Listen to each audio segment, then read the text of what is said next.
Thank you everyone for your patience. We're doing an off-site meeting today. Working out all the audio and visual. Really appreciate everyone being here in person. I'll pass it to our chair to get us started. Great, here. Yeah. Hold the button here. See.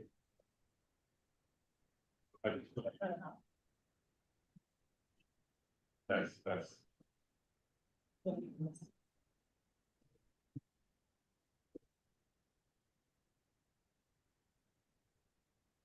Thank you, Justin. I now call this meeting of the Strategic Growth Council to order. And Justin, if you go with the roll call.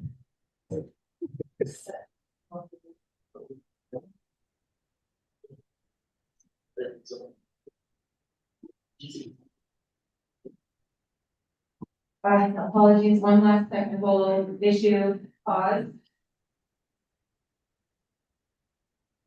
Is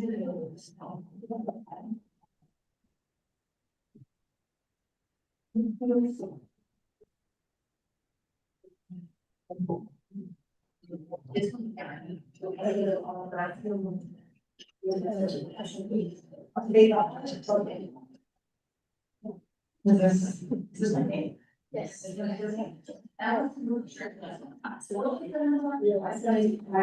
Nine.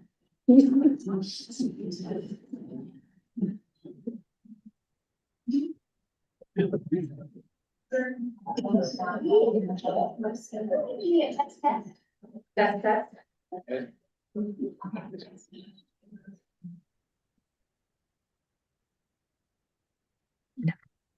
No.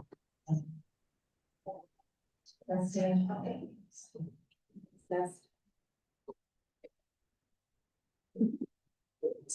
Batteries on this one. test. Test. So I will say, as we tested earlier, this microphone does catch our voices fairly well. So I would suggest that we begin and I'll speak very clearly so they can hear us online. Great, sounds good. Look at what we did before, there were lines and those like this. Small. Great, thanks, Justin. Would you like to do the roll call? Yes, so Director Sam Asefa of the Governor's Office of Land Use and Climate Innovation. Secretary Tamika Moss, California Business Consumer Services and Housing Agency. Present. Public Member Nicole Capretz. Present. Great. Deputy Secretary Virginia Jameson of California Department of Food and Agriculture on behalf of Secretary Karen Ross. Deputy Secretary Nowaki Schwartz, California Natural Resources Agency on behalf of Secretary Wade Crowfoot. Deputy Secretary Yvonne Chi, California Environmental Protection Agency on behalf of Secretary Yana Garcia. Chief Equity Officer Daniel Torres, the California Health and Human Services Agency on behalf of Secretary Kim Johnson.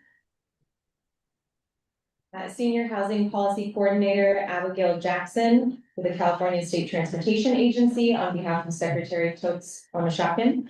Present.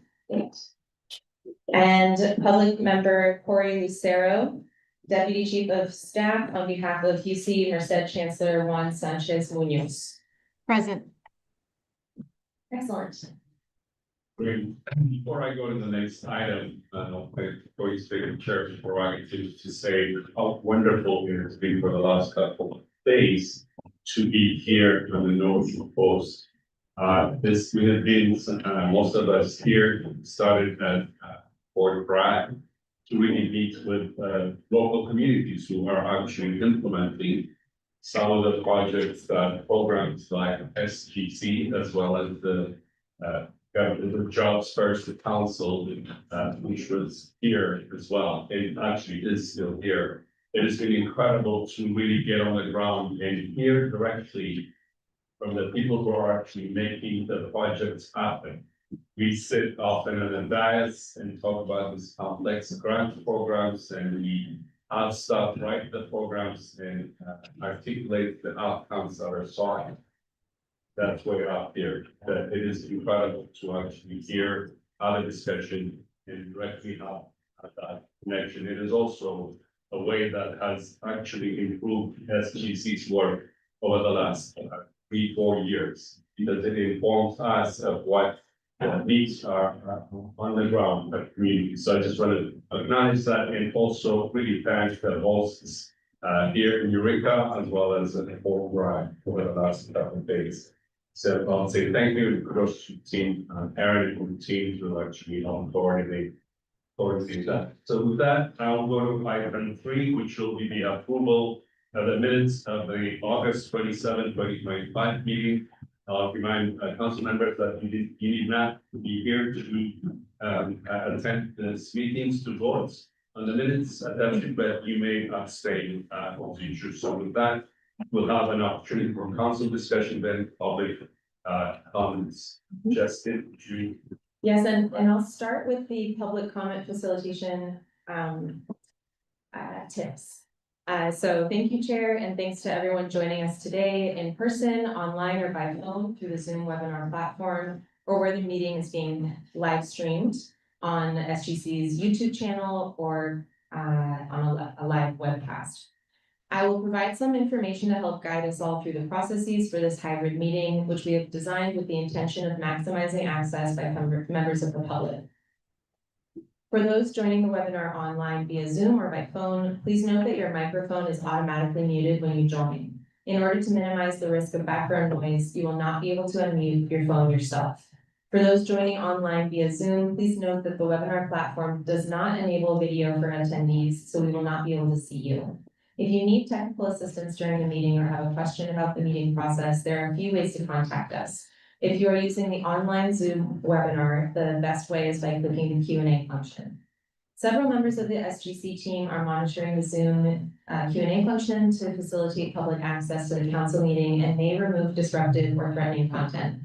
If you have joined by phone and you have access to email, please email sgc.info@sgc.ca.gov.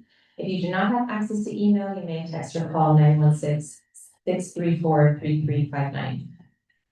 If you plan to make in-person public comment, you must fill out a comment card provided at the table near the back of the room. Please fill out the public comment card to indicate your name and which item you would like to comment on. Please bring your comment card to the table at the front of the room collecting public comment cards. Actually, right over there towards the entrance. When the Chair opens the public comment period for your item, we will read the names of everyone who has submitted a form for that item. And when the names have been read, please line up by the podium in the order in which you are called. When it's your turn to speak, I will call your name to the podium. If you plan to make remote public comment, you must be joining the meeting via Zoom, either through your desktop or phone app or by calling in by phone. To make a public comment, visit sgc.ca.gov/meetings-events/council and complete the public comment form linked there. You will need to complete separate forms for each item on which you wish to speak. You may complete a form at any time prior to the beginning of the public comment period. When the Chair opens the public comment period for your item, we will read the names of everyone who has submitted a form for that item. And when you hear your name in that list, please raise your hand. To do this online in the Zoom webinar, click Raise Hand under the Participants menu, which you can find at the bottom of your screen. To raise your hand by phone, press *9. I'm almost at the end here. When it's your turn to speak, a member of our team will unmute your microphone. If you are online, you will see a window pop up alerting you that the host is unmuting you. You will need to click the option to approve, unmute, and after that, you can begin your comment. If you're on the phone, you will hear a recorded message alerting you that your line is unmuted. So please begin your comment after you hear the recorded message. If you are unable to complete the online form but would like to make a public comment, please email sgc.info@sgc.ca.gov. Each speaker will have a maximum of 2 minutes to make their remarks, and a timer will be screen shared. Please monitor the timer and wrap up your remarks accordingly. Whether you are online or on the phone, you will be notified when your time is up, and after that, we will mute your microphone. You do not need to take any additional action once we mute your microphone. Thank you all for your participation, And I will hand it back to the chair, in case there's any discussion from council on the meeting minutes. Great, thank you, Justin. Are there any questions or discussion, or comments on the minutes? None, any public comments?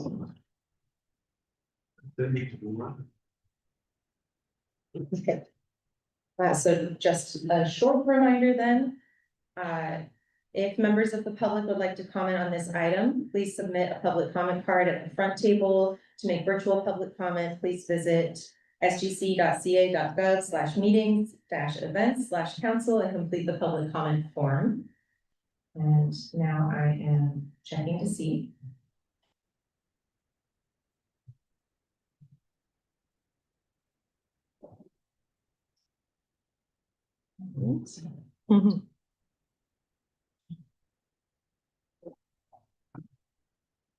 Okay, I do not see any public comment for this item.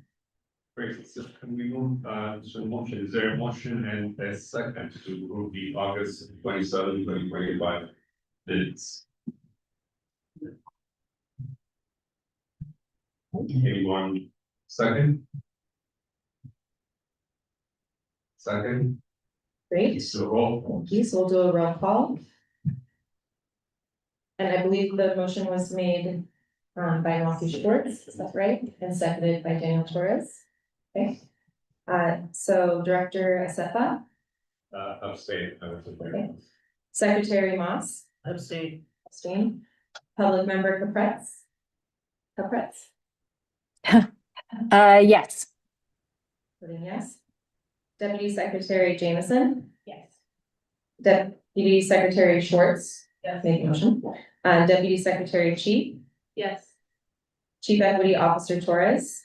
Seconded. Senior Housing Policy Coordinator Jackson. And Public Member Lucero. Yes. And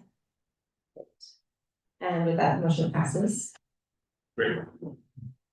Next item, I would like to invite, Executive Director, Erin Curtis to present the Executive Director's report. After her presentation, we'll have public, opportunity for council discussion followed by public comments. Erin. Thank you, Chair Sapa. And it's really great to be here. And I'm excited to have brought you all up here to the North State to connect with the communities and the grantees. The Jobs First Council was here in this building earlier this morning. And we are definitely making efforts to come up in concert with other state agencies so that we can take the most advantage of our engagement up here. And be a one-stop shop when we can. So we're very glad to be here and I'm very glad to have you all here. The SGC staff has been extremely busy since we last came together, working in communities, celebrating key milestones and successes, and preparing for new rounds of our grant program. So I'm gonna bring you up to speed on all of the things that we have been busy doing. I do want to first acknowledge and appreciate the staff today for their hard work to make this happen, fueled by their dedication to the communities and the people we're privileged to work with throughout California. And I've just been really struck by it over the last couple of months and wanted to give them all a huge recognition for the work that they do. All right, so speaking of staff, if we could go to the next slide, we do have some staffing updates that I can share with you today. We have brought on some new student assistants. Nathan Lee is a new student assistant working with the Transformative Climate Communities team. Nathan is a graduate student in the Environmental Policy and Management program at UC Davis, where he also earned his undergraduate degree. Very pleased to have him on board. Anya Rao has been brought on as a student assistant to work with the legal team, to support both SGC and the LCI. She is in her final year of undergraduate studies at UC Davis, majoring in environmental policy analysis and planning. And then there's Alex Schweitzer-Kroll, who has been brought on as a Civic Spark Fellow to support the energy investments portfolio. In Sean's portfolio, Alex is a recent graduate of the University of New Mexico with a bachelor's in economics. And finally, Jen Zhang, who's here today. Jen, where are you? There she is.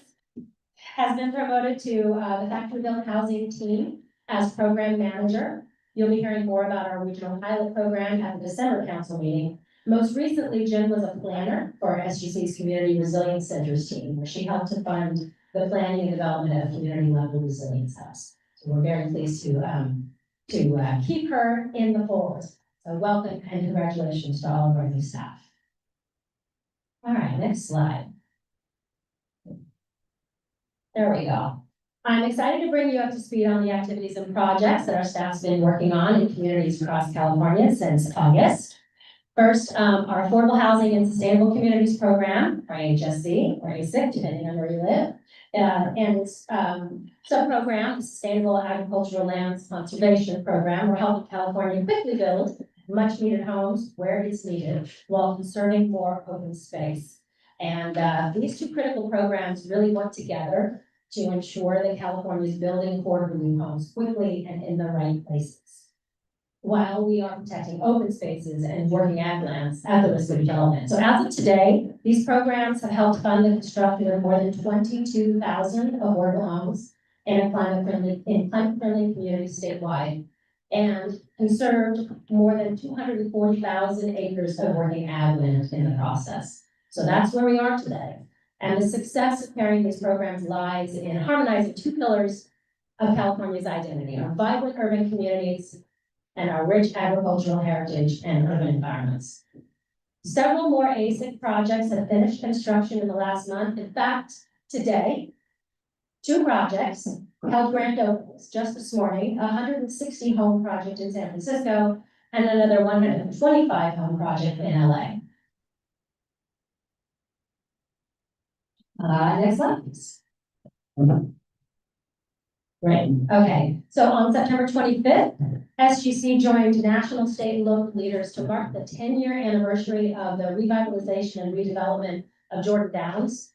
This is a storied public housing project in Watts and a part of one of our first TCCs, Watts Rising. The first 10 years of development brought $664 million in investment to Watts, resulting in the construction of 787 new affordable homes, 120,000 square feet of new retail space, and 4 new parks. Through both the TCC and ACE programs, SGC invested about $100 million to support the Watts Rising TCC and Jordan Downs revitalization that was led by the Housing Authority of the City of Los Angeles.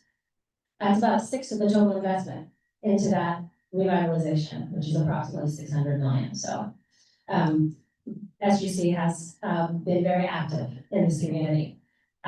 This community was originally built to house World War II workers and eventually became housing for those dependent on welfare. You can see on the bottom right there what the housing used to look like. Jordan Downs once had 700 of those aging units. After years of distant investment, upon completion of the Jordan Downs revitalization, more than twice as many homes, 1,500 new homes, about 700 of them have already been built. And there will also be 120,000 square feet of new retail space and 5 new parks to community members. I had the privilege of being at the celebration, and what struck me in particular was the fact that this project has brought in the first full-service grocery store into Watts for the first time in many decades. And not only does that make it easy for people to buy food and grocery shop for their families, very, very walkable right across the street from most of these homes, but it also is providing jobs for people in the area. On October 5th, finally, residents and friends are going to be, or where are we? Yes, celebrating the progress at a block party, and SGC staff to attend. Okay, next slide, please. Our tribal capacity building pilot program staff have been busy meeting grantees where they are over the last few months as well. And I had the honor of accompanying staff as they visited the sites of 3 of our pilot program grantees. You can see them up there. The YTT Northern Chumash we visited earlier this summer.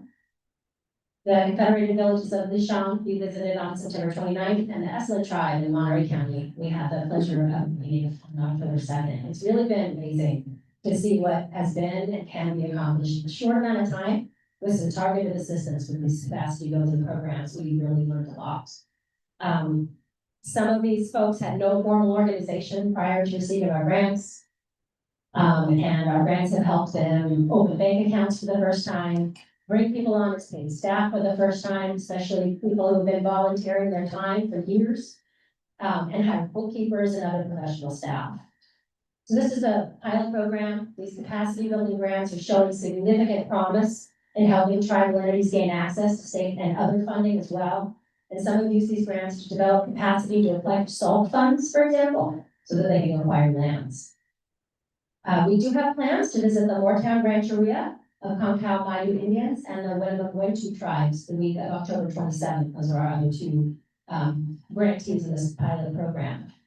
SGC staff and the technical assistance team will also be holding an in-person peer learning session in Paula on November 4th, bringing all of these grantees together to share what they have learned, and we will be there as well to receive feedback. Getting all the grantees together will really help them as well share what they learned with each other so that they can help build their own capacity. All right, next slide, please.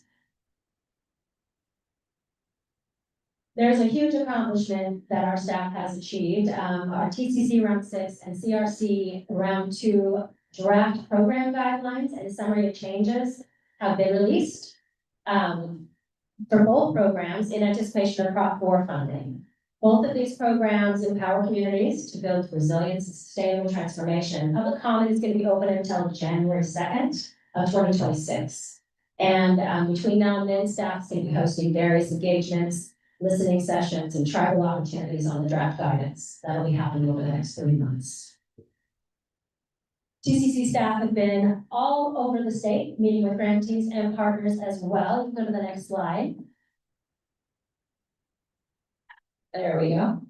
Attending an Open Streets event by Ciclavia, a partner of the South LA Ecolab Round 4 TCC implementation grant on South Central Avenue.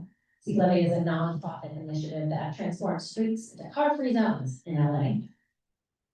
We also met with the City of Richmond, Richmond Rising Partners, and the Federal Railroad Administration to discuss project design and implementation coordination. Richmond Rising projects funded by TCC range from constructing bike lanes to installing residential solar power systems, planting trees, and furthering workforce development and job training programs. We also visited the Chicken Rancheria, where staff were led through the project area on tribal lands and historic Jamestown. That's that big picture down in the bottom right. The Rancheria received a grant to fund community engagement and planning efforts focused on creating healthy and safe communities with equitable access to sustainable public health and development. The grant's also helping fund research into other potential funding sources to complement future development and connection of tribal lands and Jamestown to sister communities in Tuolumne County. We also attended the Sovereign Day here in Eureka, hosted by Round 4 planning grantee, the Hoopa Valley Tribe and Native American Environmental Protection Coalition. And that tribe received a grant for climate adaptation planning. Next slide, please. And the Factory-Built Housing Regional Pilot Program, which addresses California's housing and climate crises, released draft guidelines for public comment, which closes October 24th. The program is designed to accelerate the adoption of factory-built housing solutions that are efficient, sustainable, and adaptable to diverse community needs. The new guidelines identify catalyst grants of up to $500,000 for early stage regional efforts and planning grants of up to $3 million aimed at projects poised to scale up.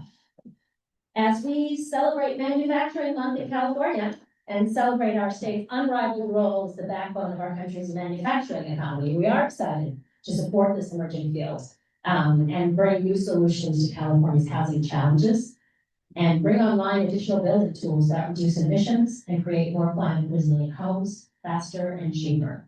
This is our goal. We invite members of the public to join our upcoming webinars related to the Factory Built Housing Program on October 17th, and details are available on our website. All right, next slide, please. Finally, SGC staff just last week joined the annual American Planning Association conference. It's called Waves of Change. From addressing housing affordability and climate resilience to enhancing equity and mobility, the conference highlighted transformative strategies to strengthen the bonds within communities. And we were lucky to have our Deputy Director of Equity and Government Transformation, Hoyt Bengal, moderating a tribal panel focused on Indigenous-led climate solutions and tribal grant programs while we were there. The panel featured Chairwoman Karina Unagiri from the Tamian Nation, Becca Luca Thomas from the YTT Northern Chumash Tribe, and Executive Director of the YTT Northern Chumash Tribe, Rico, of San Luis Obispo region, and Rico Miranda, our tribal liaison for the Governor's Office of Land Use and Climate Innovation. The panel did highlight best practices for government-to-government engagement and how agency staff can better support non-federally recognized tribes. Just a little taste of what we've been doing over the last couple of months. That concludes my executive director's remarks. And next, following Justine's reminder on public comment, I'll turn it back over to Chair Seth. Oh, yes, certainly. The next thing on the agenda, by the way, is a receiving item related to our tribal housing capacity building program. It's an update on that program. Essentially, it is a readout of some key informant interviews that we conducted as we are building out this new program. And that is available on our website as well. All right, so reminder for public comment, if members of the public would like to comment on this item, please submit a public comment card at the front table. And to make virtual public comment, please visit sgc.ca.gov/meetings-events/council and complete the public comment form. And I'll pass it back to the chair to see if there's any discussion from council. Great, thanks, Aaron, for that report. Any, I'll open it up for council discussion, executive directors.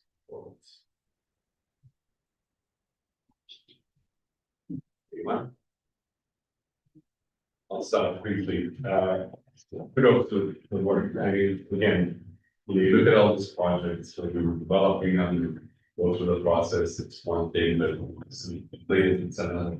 I remember 3 years ago, SGC council were heading to Watts and meeting the people who are actually helping implement that. It was incredible to hear the stories, especially one elderly woman who was so proud about some of the investments to her house. She wanted to show us how it impacted her life. Just simple things like solar panel and LED lights, and she was probably talking about it, not about greenhouse gas reduction or climate change. She was talking about it as how much you're saving per electric bills per month. So all of these projects, the variety of how real impact on the lives of both individuals and communities. So it's great to see some of the successful outcomes, both TCC and Washington State communities in the University of Team. And the new hires, welcome. You're joining actually the best team in state government. Welcome. Anyone certainly wants. Maybe the second best team. I just wanted to add my voice and congratulations to all of the incredible work that the staff has been doing since our last meeting. I think it's really important when folks are able to get proximate with our programs and our resources so that they see that we are not just about the grant requirements, but we actually want to see how the investments are actually transforming communities and often being led by community. And so I'm just really grateful to see all of the activity. And it also strikes me that as staff does site visits, it allows us to have ongoing dialogue with our grantees about what's working, where are opportunities to improve the way that we consider our programs, how do we problem solve together. And so I just think it's it's so nice to get there on a regular basis and not just when projects are opening, because we know from when someone submits an application for funding to when that project actually is completed, there's so much work that happens in between. And I think it's just really exciting that staff are getting out there to the sites and supporting the projects and communities as the work moves forward. So thank you so much for all that you all are doing. And it again reminds us how important it is to get proximate to the work, particularly when we sit at the state level. It's really challenging, I think, to put faces to the impact that we're trying to have. So thank you. Well, say, anyone else? Just really quickly, just wanna thank you so much for all the work and, to echo my colleagues, you know, these are, you know, projects when you see on paper, they're one but when you actually see them, and really grateful to be able to see these images and hear these stories, because they're really life-changing projects that have a real ripple effect. And so it's, you know, I think it's really beneficial for us to see, but it's also just really great for you all to be able to get out there and connect with the community and these stories.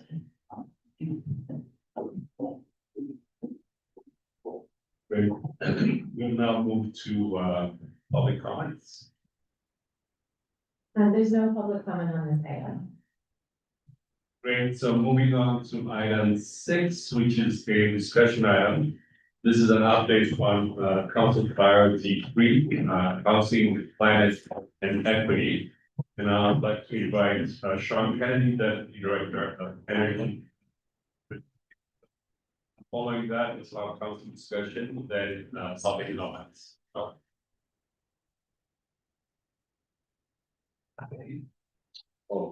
You read this item 5? I already addressed it. Okay. It's included. Yeah. Okay. Good afternoon, Chair and Council members. Sean Kennedy, Deputy Director of Energy Investments, and I'm joined today by A.T. Hacker, who's a Senior Policy and Practices Consultant and Statewide Best Practices Coordinator with Civic Well. Next slide, please. So today we are presenting our annual progress report on SGC's Council Priority 3 on housing, climate and equity, which was adopted by Council in 2022. I'll begin with a high-level overview of some of our current initiatives before turning over to Angie here for a deep dive on some of our state and local engagement work over the past 2 years, affectionately known as SLEEP. More SLEEP to come in a moment. We'll then focus on a couple of questions for discussion, where we'll be seeking direction from Council for our priority areas for state local engagement over the coming year. Next slide, please. So Council priorities, for those of you who are not familiar with these, are intended to focus their Council's attention on more specific topic areas for a finite period, and also serve as valuable platforms for future initiatives. Council Priority 3 aims to leverage the Council's position as an interagency public body to align and accelerate efforts to meet the state's housing, climate, and equity objectives. Next slide, please. The Priority 3 work plan includes 27 actions organized around 3 goals. And together, these 3 goals seek to, 1, maximize the use of existing resources and opportunities, identify new tools and strategies, and 3rd, enhance coordination and information sharing. And today we'll be focusing on that 3rd goal with an emphasis on coordination between state and local governments. Next slide, please. So as I noted, much of today's presentation will focus on SGC's state local coordination efforts over the past 2 years, which we've conducted in partnership with Civic Well through the state local energy climate coordination meetings, also known as SLEEP. Other highlights for 2025 include the redesign of the Factorville housing pilot program that Erin spoke about briefly. Back in April, the council passed a resolution to expand the appropriate scope to support regional pilots. The revised guidelines are currently out of public comment, and we'll be hosting 2 public webinars on October 17th, with an aim to bring the revised guidelines to council for adoption in December. Also last year, the governor issued an executive order N-224 on infill and adaptive reuse, which directed SGC through its work on Council Priority 3 to identify permits, processes, and other administrative actions that could lower the cost of infill development. Staff have solicited public input and coordinated with state agencies to draft a report of recommendations, which we'll be submitting to the Business Consumer Services and Housing Agency later this year. And a new stream of work led by Justine Massey focuses on natural building strategies and materials as a means to improve residential fire resilience, reduce emissions, and sequester carbon. Staff will be providing additional information on this work at a future meeting. And finally, I had the opportunity recently to participate in an immersive social housing study in Vienna, Austria, which I'll discuss now. Next slide, please. So Vienna, for you non-housing folks out there, is internationally recognized for its social housing model. And in September, I had the opportunity to learn about this model firsthand as a delegate on a Vienna social housing study tour organized by the Global Policy. What is social housing? Similar in some ways to affordable housing in the US, but I would argue much more expansive in scope. And many of the representatives I've met with in Vienna frame social housing as housing for society, noting the emphasis both on middle income as well as low incomes. So in this way, social housing is, as I say, housing for society as a whole, not just low income or otherwise disadvantaged populations. And the model is predicated on this commitment that we heard over and over again to housing as a human right, which extends then to an emphasis on social inclusion and long-term affordability. In Vienna, social housing serves about half of the city's 2 million inhabitants. It's really connected also to the city's economic and climate agenda, with lower rents leading to increased consumer spending and residential density and transit alleviating the need for cars. There's a lot to take in 6 days of learning. Secretary Moss and Deputy Secretary Kirby had the opportunity to attend last year, so you know what I'm talking about. So I'll try to skip to a couple of high-level takeaways.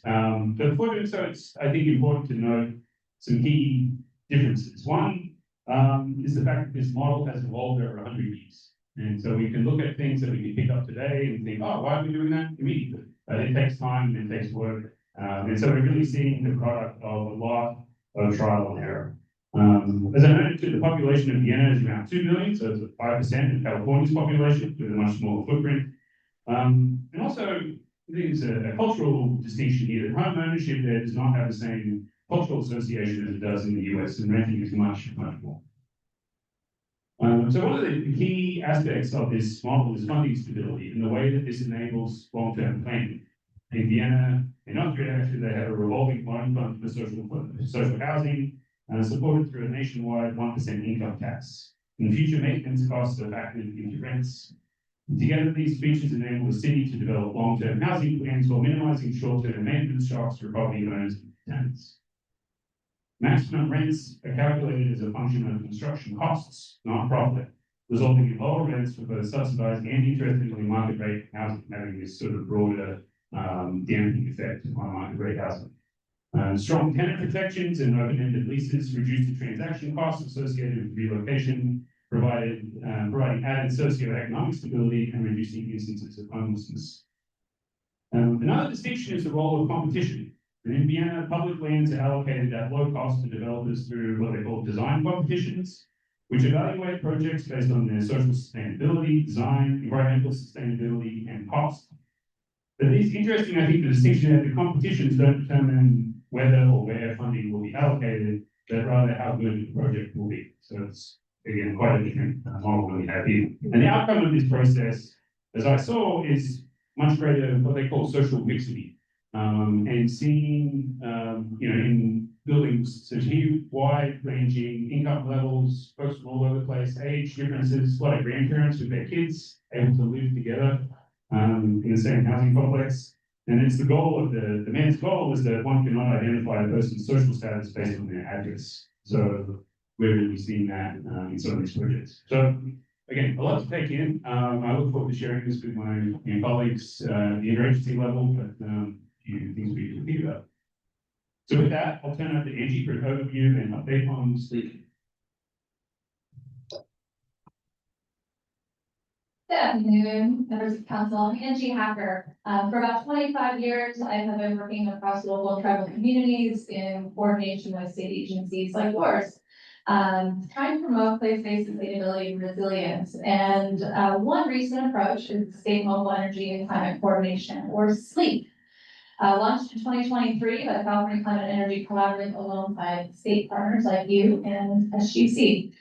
So I want to thank you for the opportunity to come here today and present alongside my SLEEP co-chair, Sean, to share what we've built. Talk a little bit about how we might utilize this infrastructure to accelerate place-based progress on energy, climate, housing, and land use goals. This is an objective that SEEK and SGC share. Particularly through your council priority 3s, focus on improving coordination through convening and leveraging resources. So SEEK is a 16-year program, 16-year-old program of civic well with a network of about 4,000 local and place-based practitioners working all across California. I am SEEK's statewide best practices coordinator, and through that vantage point, it's become really clear to me that our state and local leaders are natural partners and often work in parallel to meet mutual goals for the future. But with better coordination, we can more rapidly unlock the vast potential of local and place-based work. So that has kicked off a journey that we've been on this road. That's a road, by the way, that diagram. If you can't tell on the right. So our network tells us that state policies and programs are key to place-based success. It's so important. And despite diligent efforts by the state to engage local practitioners to shape the influx of these initiatives in the last few years, most of the folks on the ground don't have time to inform these processes to the extent that they would like. So by 2021, I was noticing, a lot of us were noticing that the requests for engagement were overwhelming. Dozens of listening sessions and comment periods were happening per month. They're sort of exhausting capacity, even though they wanted to be there. That's especially true for the less resourced communities. So given SEEK's long-standing network, our track record of effective statewide convening and capacity building, we're positioned to do something and step in. So first, SEEK expanded our email updates and something we call Learn, which are monthly meetings, which gets your individual agency funding, assistance, and engagement opportunities in front of our network. So for 4 years later now, it's become this easy, regular space to track and help shape agency programs. And it gave us a chance, as we invited agencies to come speak, to strengthen our agency relationships and to learn more about who was doing what. But there were deeper, sort of more cross-agency, systems level issues that didn't have a regular home. Communities were asking for more than a one-way single transaction meeting. And so we launched SLEEP to make communication and collaboration between agencies and local communities more streamlined, sustained, and responsive. We figured as the external statewide neutral entity, we could help build a bridge that was easier for everyone to plug into, participate in, without always having to reinvent the engagement wheel. At SLEEP, both sides are encouraged to elevate and deconstruct complex issues and ideas, and we're working to co-create actionable solutions at both state and local levels. Next slide, please. We started off with these quarterly statewide meetings, and we've done 10 of them, a few of them in person. Sean was actually at our first meeting, and I think immediately saw an opportunity to advance some priority 3 efforts around local engagement and funding access. So his partnership and SGC's general belief in the importance of this work is a really big reason why it's thrived. We now have 400 people registered for the statewide meetings, including representatives of over a dozen state agencies, some of them you see on the right. As well as sustainability managers, planners, program staff representing local governments across the state. And if your agency is not on this list, I invite you and welcome you to come and share all the amazing work that I know that you are doing to try to advance place-based work and address the barriers. Participating agency partners have told us that this work is called diplomacy, which has been interesting. They confirm that it's leading to better connections among often siloed agencies and local stakeholders. And it may not surprise you, we don't always see things the same way or understand the constraints of keeping either side from moving faster, whether it's GHG data access, energy, or housing affordability, or funding deployment. What we're doing is looking for opportunities where agencies have the authority and wiggle room on how they can deploy these initiatives, and hopes we can all work together to make these very important investments as successful as possible. So after the first year, it became clear that the same formula at a statewide level could help streamline coordination at a regional scale with a broader group of community serving organizations.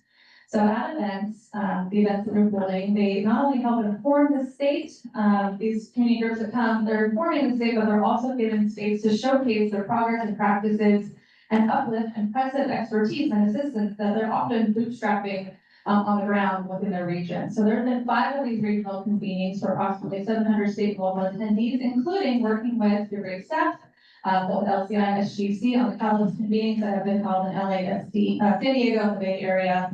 We have been really delighted to work with them and work closely with UC Berkeley to lend our engagement instruments and frameworks to their digital democracy process. And I really think taking regional input to the next level. Next slide, please. So I think we all here probably understand the value of convening. It's already been brought up today, but what matters to community is what we do with what we've learned. Oh, interesting, sure. Fine. Okay. That's nice, okay. So we've so we talked, I'm gonna talk to you a little bit about outputs. What outputs are we generating out of these convenings? So we tasked ourselves, so what communities have told us is that, yes, it's good to convene, but what's important is what we gain from the experience and what we learn, what we do with it. So we tasked ourselves to honor the insights generously offered by hundreds of attendees by documenting and amplifying it, so that state and local leaders both can be informed and empowered to advance these place-based initiatives. We tried this before in 2024. Sean actually helped to guide and share a report I wrote called Better Funding, and just as a way to document what we learned about what folks were saying on the ground about funding, access, and deployment. Lots of ideas shared there, and I'm hearing from some of your agencies that you're using it in program design. So it just shows the power of this like reverse engineered approach to sharing what communities are asking for. And the power of publication. So now we are building a robust ecosystem of information and solutions across key priorities that have emerged. So categories include climate action, housing climate nexus, community resilience, clean energy, clean transportation, meaningful and equitable engagement, and funding access and capacity building. We welcome you all to think about how those categories fit into your work. Our web pages are going to house a dynamic and interactive sleek dashboard organized by these priority areas, showcasing what's already working, what agencies are involved, and the key barriers associated with these priorities. Users can dive deeper into a database of experiences that around the state can explore why these barriers exist and how they present differently across different regions of the state.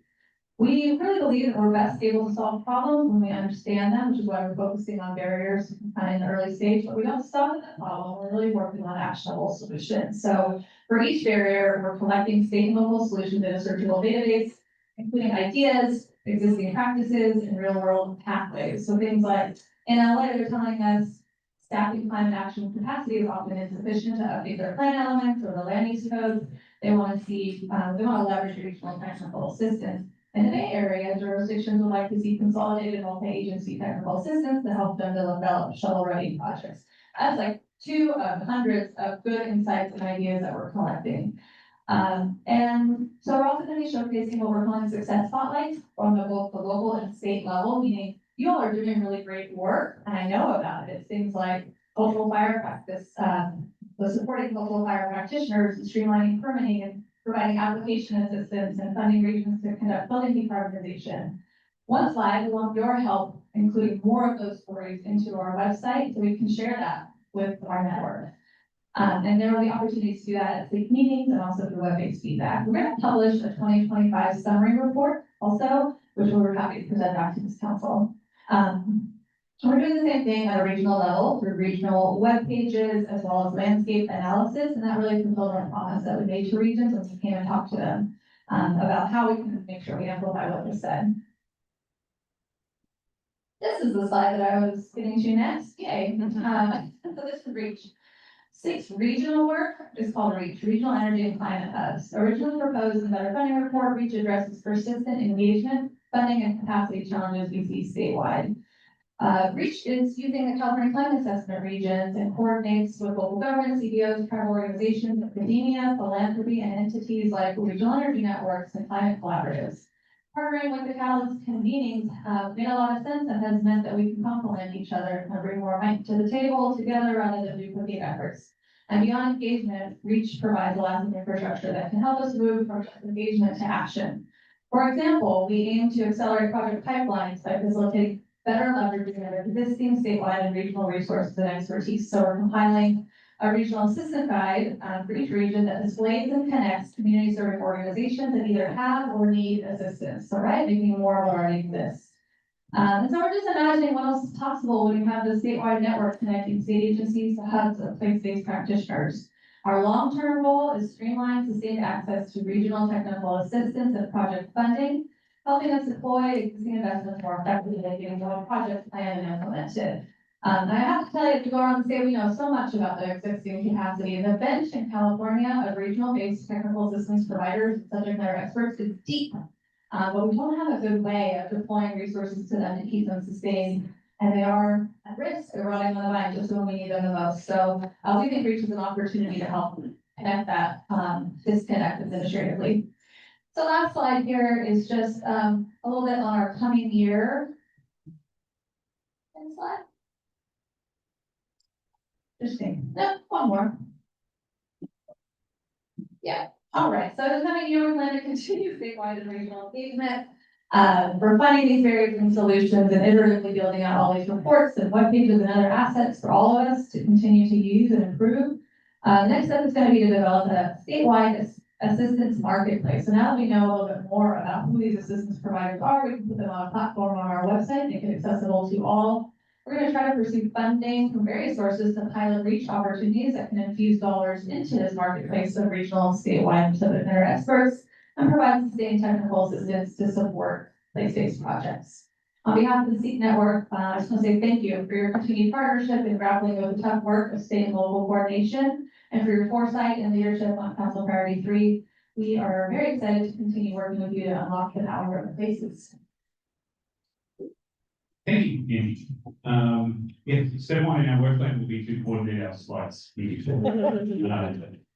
Great. Okay, next slide, please. So now I'd like to open it up for discussion. We have a couple of questions for the council, but we can go to the next slide. So really, as Angie outlined, there's a lot going on here. A lot of meetings, we've engaged with lots of folks. There's many different players in this space. And what we are really looking for is some direction, how we can use this work that we're doing to be most useful for the year ahead. And how can this work function in the service of council priorities more broadly across SGC council member agencies. So the first question we have for you is what is most valuable to learn from SLEE's upcoming dashboard and reports that Angie just outlined? And secondly, how can state and local coordination most meaningfully accelerate progress towards housing, climate, and equity goals? So for each of these questions, we've given some prompts for you. We can go to the next slide.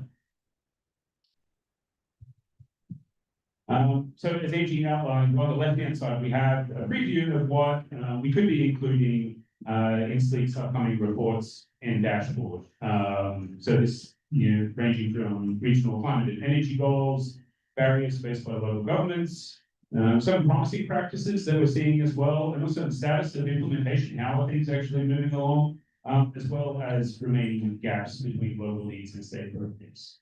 So what we'd like to hear from council is how, could the information that we have disappeared best be used? Could that say, for example, be used as input for state or regional planning or program design, or as we're thinking about this work to the benefit of council as a whole, help to identify overlapping investments or opportunities for improved coordination across SGC members.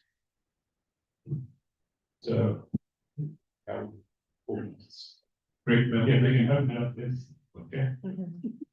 Well, thank you both for the overview. I guess we need to give a public reminder for public comments, and we can open up discussion on these items.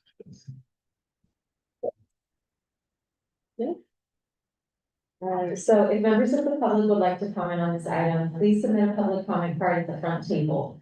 And to make virtual public comments, please visit sgc.ca.gov/meetings-events/council and complete the public comment form. Pass it back to you, Chair. Great, thanks. We'll now open it to council discussion. Based on the number of the private discussion questions. Anyone? Miguel, Chris, and Dave. Well, thanks for asking this question. I would say to those prompts on the screen, all the above was really being helpful.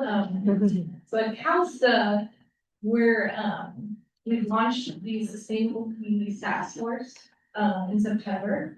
And that is a task force of 30 members selected from metropolitan planning organizations, regional transportation planning associations, and then, climate, public health, and housing advocates, legislative advocates, and other groups. And with this task force, we will work over the next year to form a set of CalSTA recommendations to increase sustainable community outcomes. And our focus is how to take the great things in our planning documents across California and go from planning to implementation. So very much in the theme of what we're saying, and Sean. And how to make it easier to deliver these sustainable and GHG reducing housing and transportation projects. So we're just starting this process, but at the end, we're going to create this report of recommendations. And we think definitely the work you're doing is pull into that and help inform what we come up with. So really excited about the work and thank you.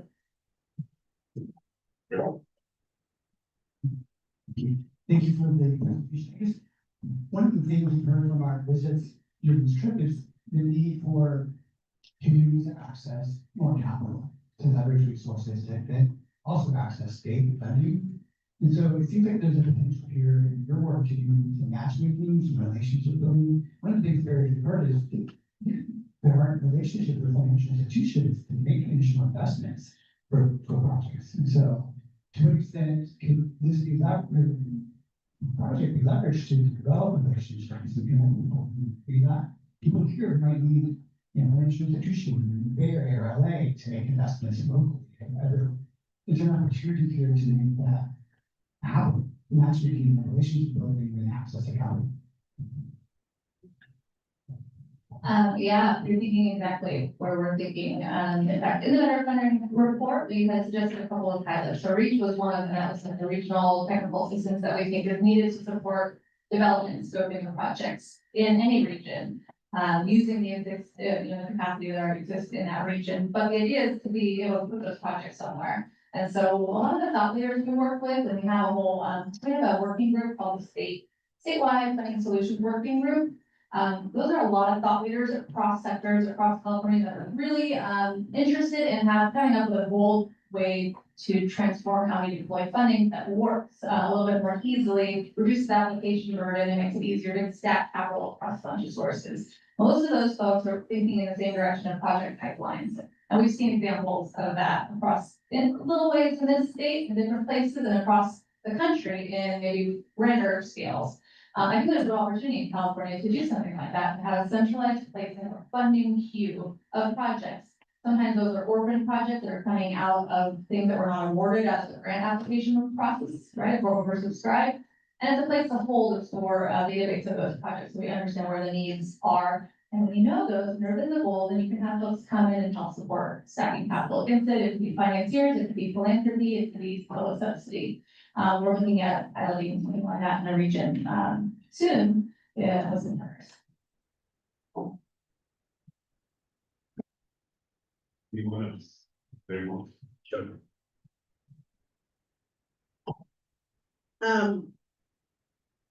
I guess I want to just maybe comment on, Sean, your experience in Vienna. I too went on that trip that you mentioned. And what was so striking to me about the model that Vienna and other countries use is that it is often centered around the people's needs. And you end up sort of bringing in policy solutions that actually make sure that the people are thriving. So when I think about the intersection of climate, equity, housing, it really is, how do we look at sort of policy integration that centers people and their experience in our communities rather than our policy goals or grant requirements, right? And we've heard a lot of that on this trip this morning around,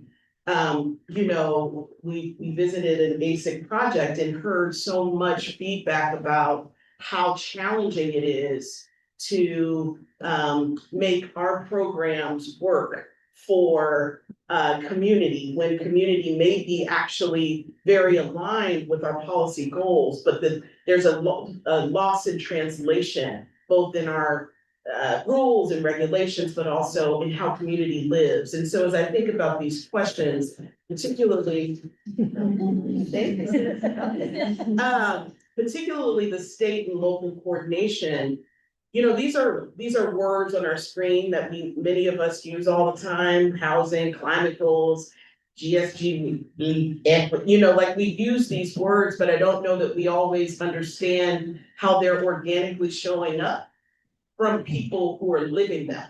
They don't need to have formal descriptions of these things because that's how they live. They mine the land, they use the water, they have culture around these words that we're constantly trying to put in practice as policymakers. So I think one thing is, as you think about the dashboards that you're building for SLEEK, how do we make sure they're in plain English? How do we make sure that they are communities of practice informed by organic practices that people are living within?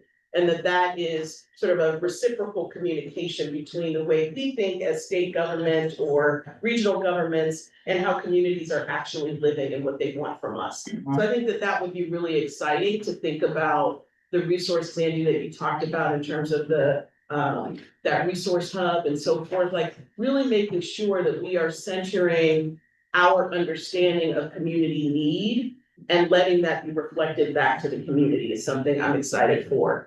And lastly, I'd say, we have so many opportunities to leverage land use tools. The governor has done such an incredible job of articulating some of his desire around the executive order and impacts around our climate goals, equity, housing, and just how does that really inform what kind of outcomes we're expecting to see in our community is something I think about a lot, and particularly with this priority area. Because I think, Abigail and I were talking about some of the formal committees that transportation and my agency have, health and housing, like how do we see that these things are linked and where we can create pathways for us to have accessible funding that crosses many policy areas, but in the places that we can't, how do we then center the people as the recipient of these programs? Thank you so much, Secretary. I was quickly comment on perhaps some of the Vienna piece, and it's something I think there's such a difference in the discourse here. And to your point, we talk a lot here about investing in programs, investing in projects, but we don't talk about investing in people. And if we start to think about investing in people and you think about someone's life and where they need to live and what they need in order to live, you end up with a system that, as I described in Vienna, where it's huge emphasis on eviction protection, for example. So it's not just building a housing project, it's thinking about how do you make sure that this person, this human, can stay housed and getting ahead of that. And then there's the added benefits that come with that, that we're not having to then pick up a piece of data that's fallen apart. So it just changes the whole. I really, really appreciate it. Thank you so much. Great. I want to note, member Capret, who's waiting.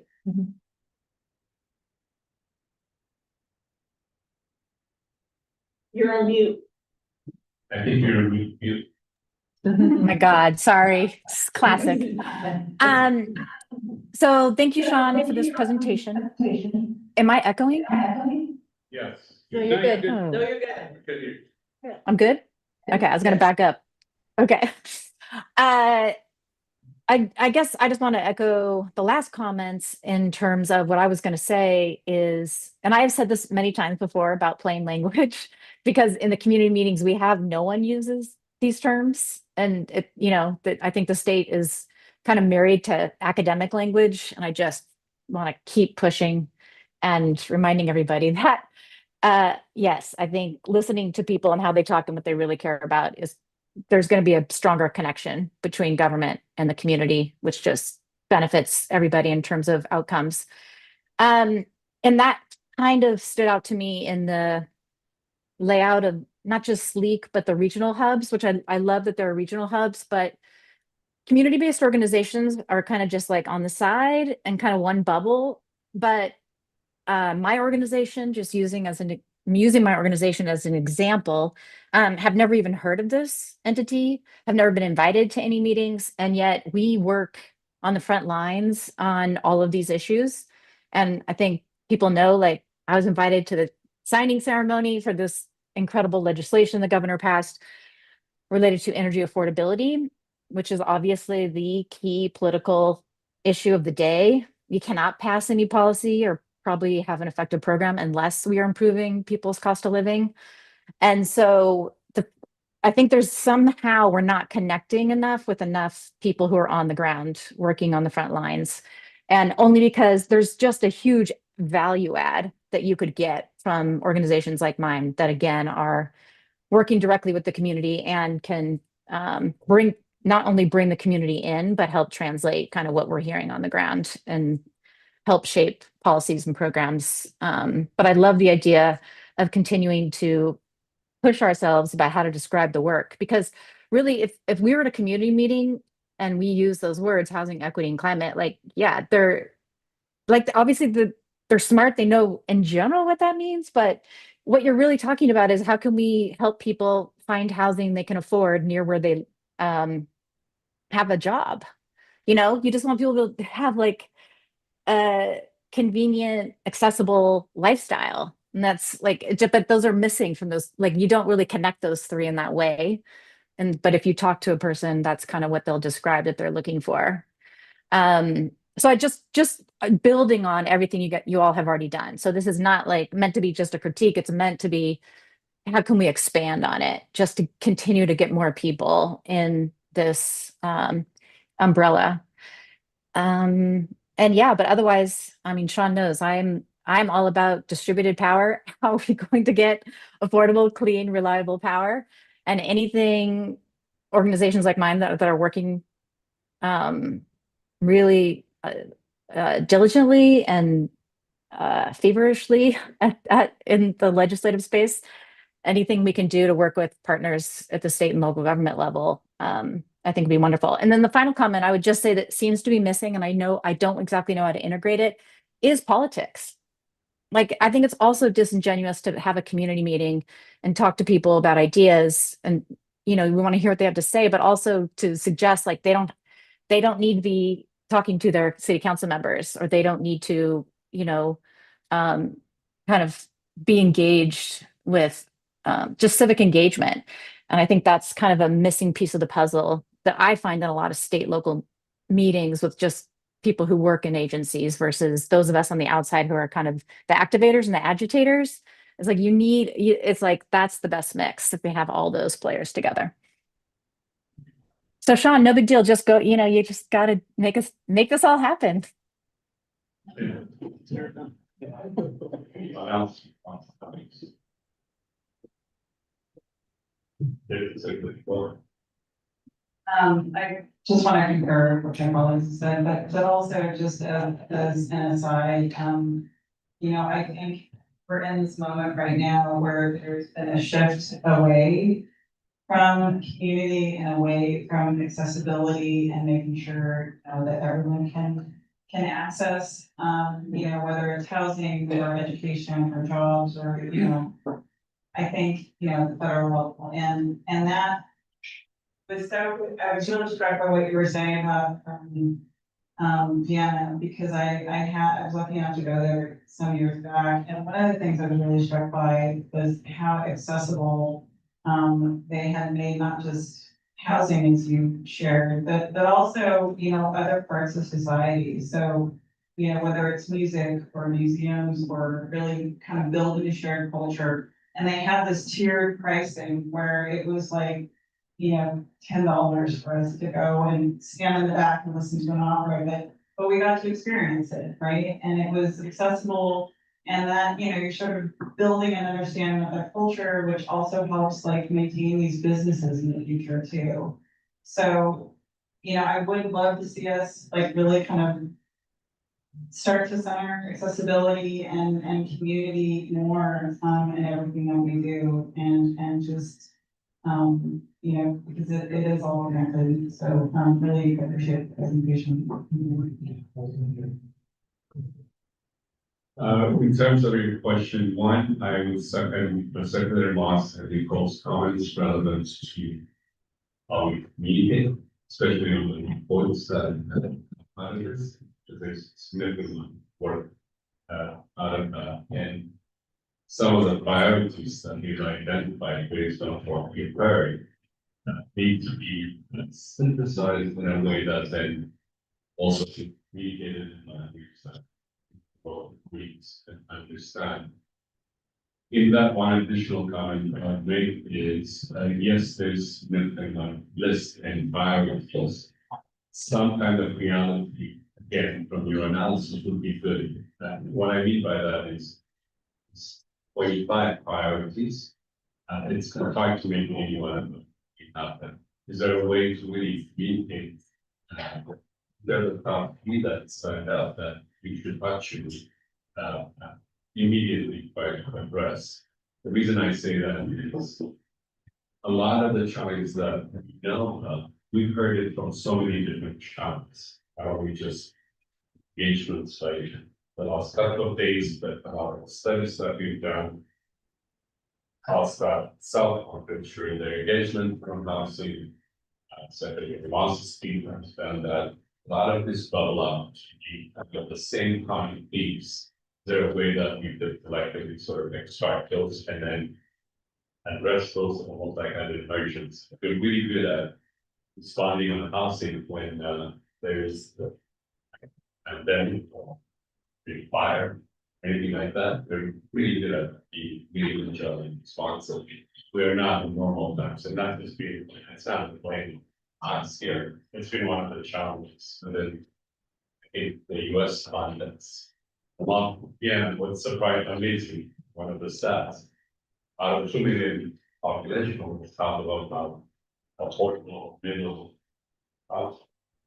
And of course, apples and oranges are political system, not in systems are different, that somehow they're crafted and be able to provide a significant and late, for example, that's on 4% affordable housing. Some in most cities are right. So is there a way that we change the paradigm because of the emergency?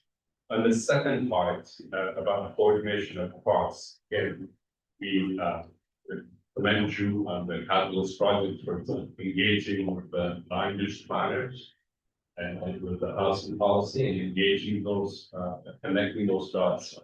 Really important.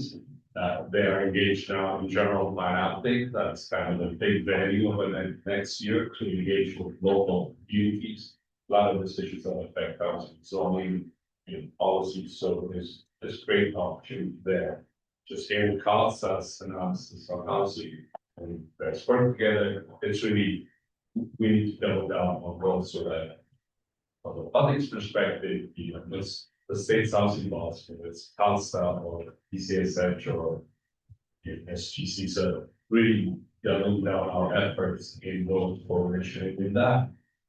A lot of things that we hear is just a cumbersome process of silo permitting process, including ourselves, CEQA and others. Is there anything that we can, keep working on? We have done significant work in terms of moving barriers. I think those kinds of coordinations could be pretty impactful. So again, those are a couple of comments and feedback, but really kudos to you in terms of the draft or kind of the extensive engagements. Folks, is 2023 and all this is a lot of information to move forward to moving forward. One more chance for other council members. Very much. I'm just curious, since we're here for also the jobs first council meeting, if you had an opportunity to engage with the regions, okay, I see you nodding, and that seems important to me, because some of the regions that we've worked with have been, trying to do these big economic developments for their regions, and then encountering what seems like a chicken and egg problem of where's transmission going to be? Do we plan around that, or are we planning and hope transmission comes to us? And so it sounds like it has some nice. You've worked on this, but first one.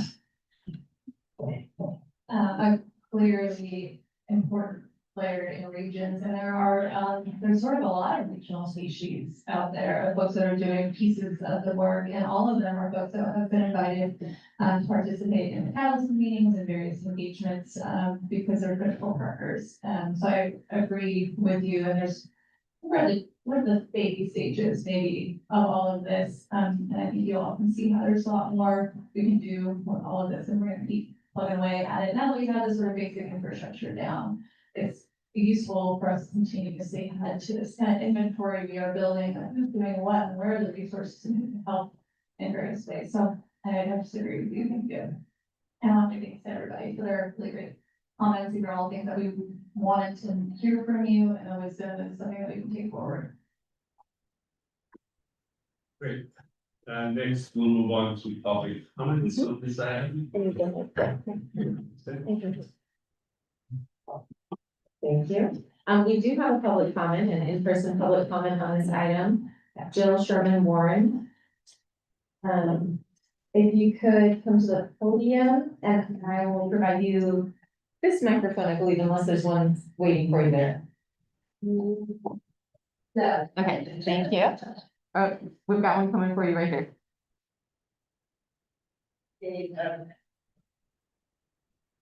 Try it out.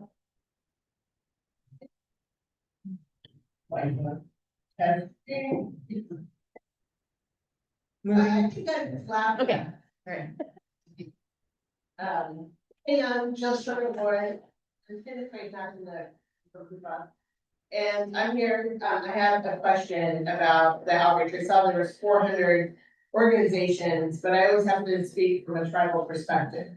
So out of the 109 tribes, not including the non-federally recognized tribes, how many tribes participated in your regional meetings? Do you have a number? And was that number 10? Was that number 20? And of that number, how many were tribes that do not have successful economic development projects? And the reason I say that is because tribes who don't have successful high-end economic development do not have the money to travel. So that leads me to the next question. How many tribes do you provide travel stipends to attend your meetings? Because we're talking about an issue of equity. And so when tribes are not able to participate, this is the first time that I've heard of this select thing. And I work in an environmental space for the most part. I've been working on clean transportation since 2016. So I've been in this space a while. I started when I was 12. And so I'm just concerned that we're not doing enough. I've been to 98 of the reservations in California. I work with 31 tribes. How much effort are you doing to ensure that tribes are engaged in this?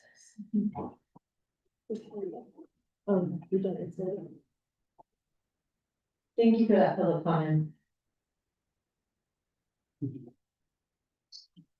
That Aaron? we can. Okay. Okay, thank you. I'm glad you said that, I'm glad you spoke. Jill, actually, we know each other, so, yeah, no, we've never met in person. We're on the Tribal Climate Health Projects, or Tribal Advisory, and we appreciate you. Angie, we're on a lot of things. And the tribal engagement work has to be thoughtful. SNCC started off with just state and local governments. That's where the dollar began, for those particular groups. The regional efforts are where we can bring in a broader segment of community organizations like tribes and tribal consortiums. We have held a couple of the meetings. One was at the tribal facility, Morongo and then the Empire. Another was being had. It might be reinforcing what you're saying about those that have facilities and resources. I don't have the number off the top of my head of how many have engaged in the 5 regional sessions. I know Catalyst folks are tracking that as well, and a shared goal of doing better to engage tribes, but it has to be thoughtful, and it's not easy. And I also am very aware of the limited capacity of the tribes And we can invite and radically have to accept that sometimes they do the job, like, one person does the job of 40 local government folks, you just know it.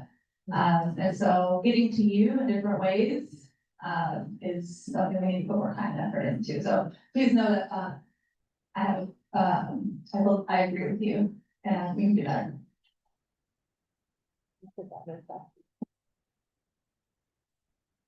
Thank you.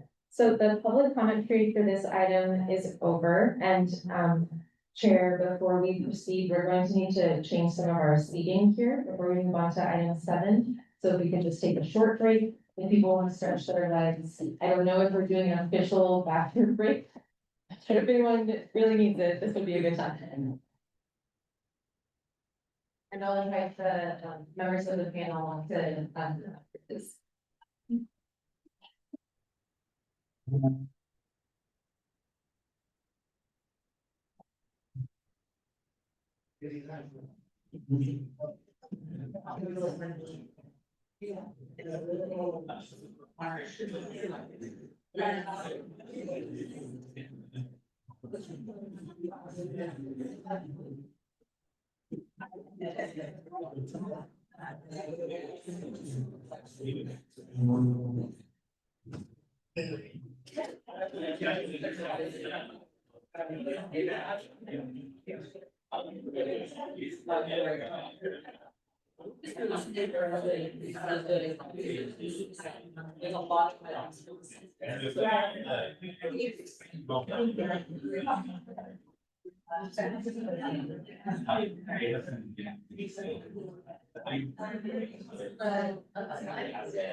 All right.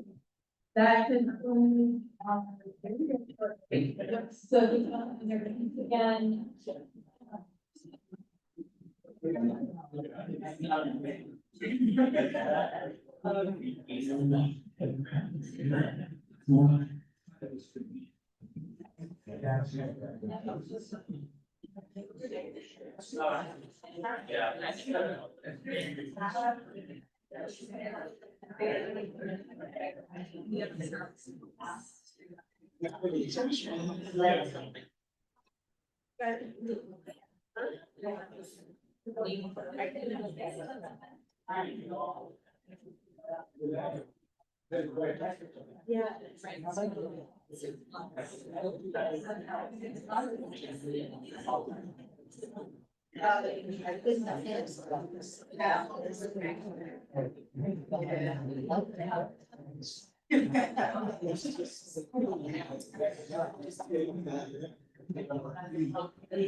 Right, thank you everyone for finding your way back into the room, into your seats.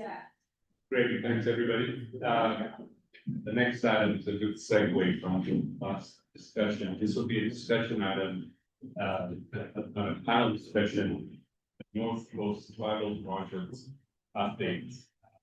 This will be a discussion to showcase impact agency investments in communities. And I'd like to invite Justin to actually introduce our moderator for this panel, and after the panel discussion, we will have a council discussion with. Can you hear me? Yes. Okay, I'll speak up. After we have a panel discussion, we'll have the council discussion, and then public comments. So that, Justin. So hello, everyone. I'm Justine Massey.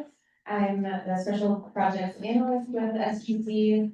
And I just want to say it's an honor to be among these different nations and to strengthen our partnerships as we work together for a resilient, thriving California. SGC has had rewarding past engagements with North Coast tribes, and that's helped us to evolve, especially in increasing our technical assistance and always working to address tribal needs. One of an example of that is the burgeoning tribal housing capacity building program. So really looking forward to the growth of that. So I'll be introducing our facilitator here. Christina Snyder-Ashtari serves as Tribal Affairs Secretary to Governor Gavin Newsom and leads the Governor's Office of Tribal Affairs, which was established within the Office of the Governor on July 1st, 2022. Snyder-Ashtari was appointed in 2019 by Governor Newsom to continue her service following appointment in 2018 by Governor Brown. She has also previously served as Executive Secretary of the California Native American Heritage Commission, appointed by Governors Newsom and Brown. Snyder-Ashtari is an enrolled member of the Dry Creek Rancheria Band of Indians. And although there's so much more to say in her bio, we'll leave it at that for now. I'll pass them. Thank you, Justine. Chimay, Christine Senator Ashari, Washio. Hi, everybody. I'm Christine Senator Ashari, as we said. Thank you to the chair for inviting us. Thank you to the executive director somewhere for facilitating our being here and having this panel. And thank you to the Tribal Office Homeland meeting. I am going to just give a quick overview of framing here, and then I'm mostly going to ask some questions to our panelists to highlight some of the investments we made up here on the North Coast. But I wanted to just start with, since Governor Newsom came into office, pretty much actually exactly the first day that he started, he asked what we could do to do more for tribes. And so on that first day was when we discussed an apology, we discussed doing something more, we talked about what could we look into that would actually make an apology meaningful. And so over the past several years, we've been working toward that, both with our Truth and Healing Council discussions, but also with our investments for tribal partnerships, but also upholding and our government to government relationships with tribes. I also wanted to acknowledge Chairman who's here, and he probably hates that, but I'm not going to make him speak, so he probably loves that. And any of the council members present here and any of the elders present as well. And I did also want to acknowledge that it's such an amazing thing to be in a meeting with so many Native people, and a state meeting that is usually probably not that many Native people. And also looking forward to hopefully some cool awards maybe that might be going out today. So the governor has had this lens of, upholding the sovereign to sovereign relationships, but also wanting to deeply invest in self-governance and community development throughout the state. I think when he came into office, he was mostly aware of some of the tribes in Southern California that do very well for themselves, and very early on came up here, visited the Klamath River, went out on a redwood dugout canoe, and learned more about what it means to be Native on the North Coast from the perspective of Native people. Got some good advice that he didn't take from certain tribal council members about balance, and taking his time on things. But ultimately, this area of the state and the Native people here, Native communities here are incredibly important to his vision of what success looks like in this administration. So in that light, this entire administration, we've been encouraging different agencies and departments to think outside of the box in how we increase our investments in tribal communities. That means a lot of really great things are happening and a lot of mistakes are happening. And so we are I think, so privileged to be a part of a time where we're able to make those mistakes and able to adjust. And we have folks at the state who are willing to adjust and kind of course correct as needed. And I think part of that is, a result of people being okay with making mistakes, okay with trying new things. So we're going to hear from some of your grantees about some of their really cool projects. I'm going to read a lot about it so that you all have background on it. How many of you have been up to this area before this trip? All of you, great. How many of you have been to Cuba? Okay, well, you could drive back that way on the way back if you feel like it. How many of you have been to Blue Lake? Did you go this morning? Okay, cool. If a tsunami comes, that's where we're all going. And then how many of you have been to Shuri Heights in Trinidad?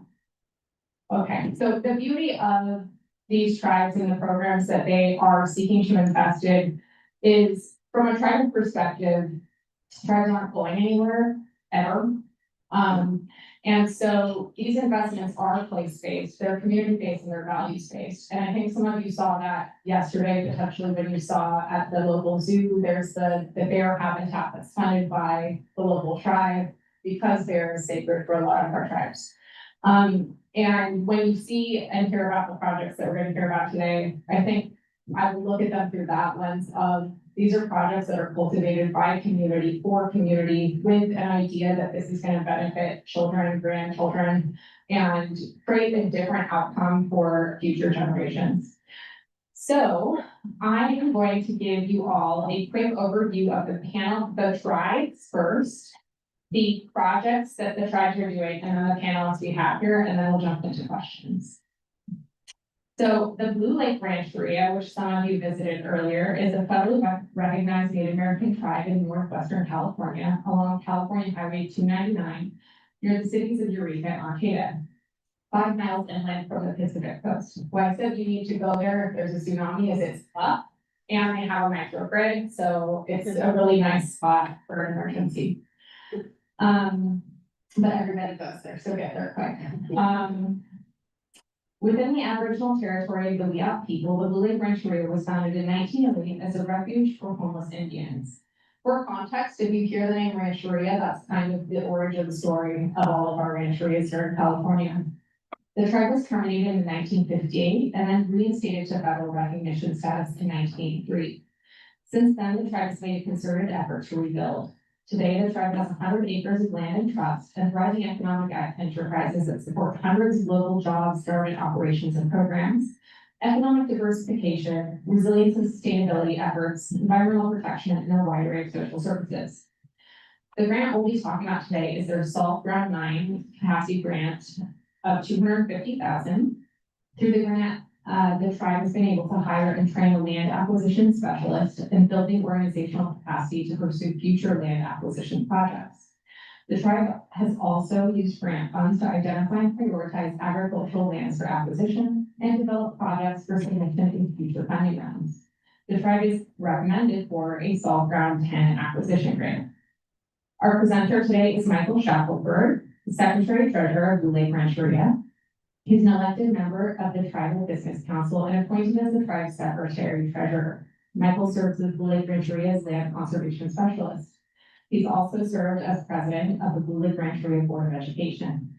In his roles with Blue Lake Rancheria, Michael has contributed to numerous community cleanup events, participated in tribal historic preservation endeavors, and partnered with local business to assist in the betterment of the world around us. His ancestry is of Palawa descent through the Brempton family, and he is proud to know Blue Lake Rancheria as his home. Our next tribe is Hoopa Valley Tribe, which again, you can all stop in at. I think there's a gas station you can stop at. Yes. Yeah. And the 85,445 acre Hoopa Valley Reservation in Humboldt County is the largest Indian reservation in the state of California. The Hoopa share with some Karuk, Yurok, and other tribes, including descendants of Cholula and Wilco. The Hoopa Valley tribe adopted a constitution and bylaws in 1950. The reservation is generally self-sufficient. Timber farming and livestock constitute the main economic activities. The grant under discussion today is the Transformative Climate Communities, round 4 grantee of $300,000. Through this grant, the Hoopa Valley Indian Reservation is conducting a climate vulnerability and adaptation planning process. The tribe has been developing tools to encourage community engagement as well as methodologies to set priorities and develop blueprints to implement adaptive measures. The approach is intended to drive community participation and decision-making so that tribal members are involved in its development and invested in and active in the outcome.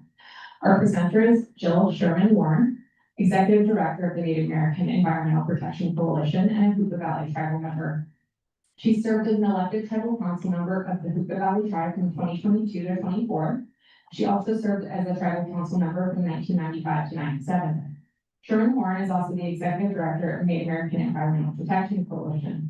She regularly works with 28 tribes throughout California, Arizona, Nevada, and New Mexico.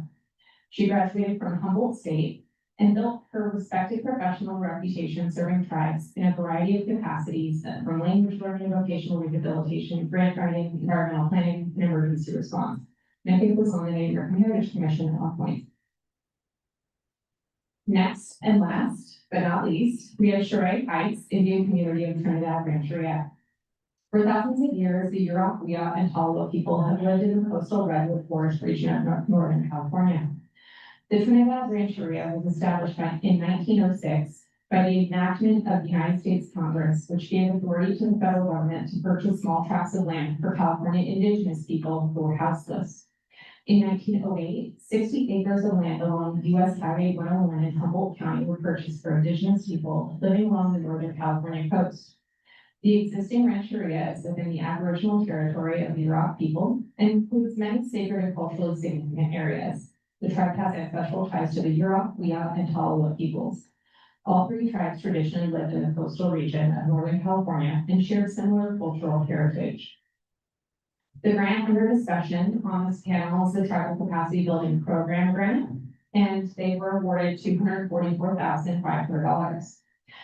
With increased capacity, Trinidad Rancheria has continued its planning efforts to engage with the tribal community and other key community leaders and work to develop a data-driven community-led climate adaptation plan. To build capacity, the grantee has conducted strategic planning for its climate program, strengthened existing relationships, and built new trust-centered partnerships to facilitate the successful implementation of programs and plans, and engaged the Trinidad Rancheria community in program development where relationship building and engagement efforts will lead to the establishment of a science advisory board. Trinidad Rancheria is recommended for a Salt Ground 10 acquisition grant. Our presenter today is Selena Rowan. She's the Climate Resiliency Program Manager, Natural Resources Department at Trinidad Rancheria. Selena leads the Trinidad Rancheria's Climate Resiliency Program, a position established through SGC's Tribal Capacity Building funding. She's guiding a community-centered climate adaptation planning process that engages tribe members, cultural knowledge holders, and other tactical experts to prepare for the impacts of climate change on the tribe's lands, waters, and cultural resources. Her work also includes engagement in offshore wind planning and permitting, and advancing capacity for land conservation, stewardship, and governance across the Rancheria's homelands and waters. She was a 2024 Switzer Environmental Fellow and previously worked with the Schatz Energy Research Center, which none of you heard about this whole trip, where she completed master's research on fuel production operations across California's forests through a project supported by SGC's Office of Land Use and Climate Innovation. She is a contributing author to California's 5th Climate Change Assessment or Coast Regional Report. So that is the bulk of what you're going to hear from me today. And now I'm going to open it up to some questions to our panel. So my first question for all of you, and you can go in whichever order you prefer, is about tribal experience with state investments. How is your work on these projects in partnership with the state improving the lives of tribal members and the surrounding community? What's working well and how can we improve?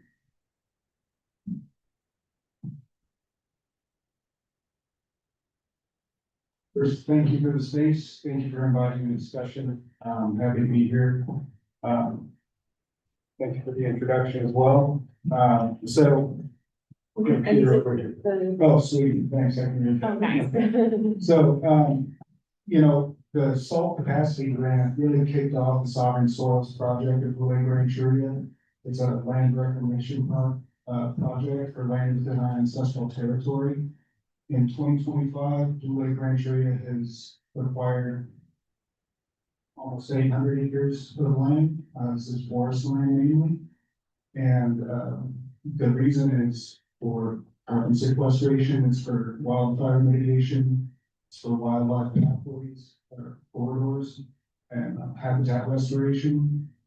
We're also focused on the coast for sea level rise mitigation strategies, and we're building this kind of a monster of projects all together at once, and it's fascinating to be a part of. And just yesterday, we burned underneath an oak tree on some of our land, and we burned some hazel stands too. These are culturally relevant plant species. And so this is interaction that our community is having directly on lands. It's revitalizing these food sources, these basketry materials that we have. And, the overarching goals are to benefit the greater community too, with wildfire mitigation in the mountains.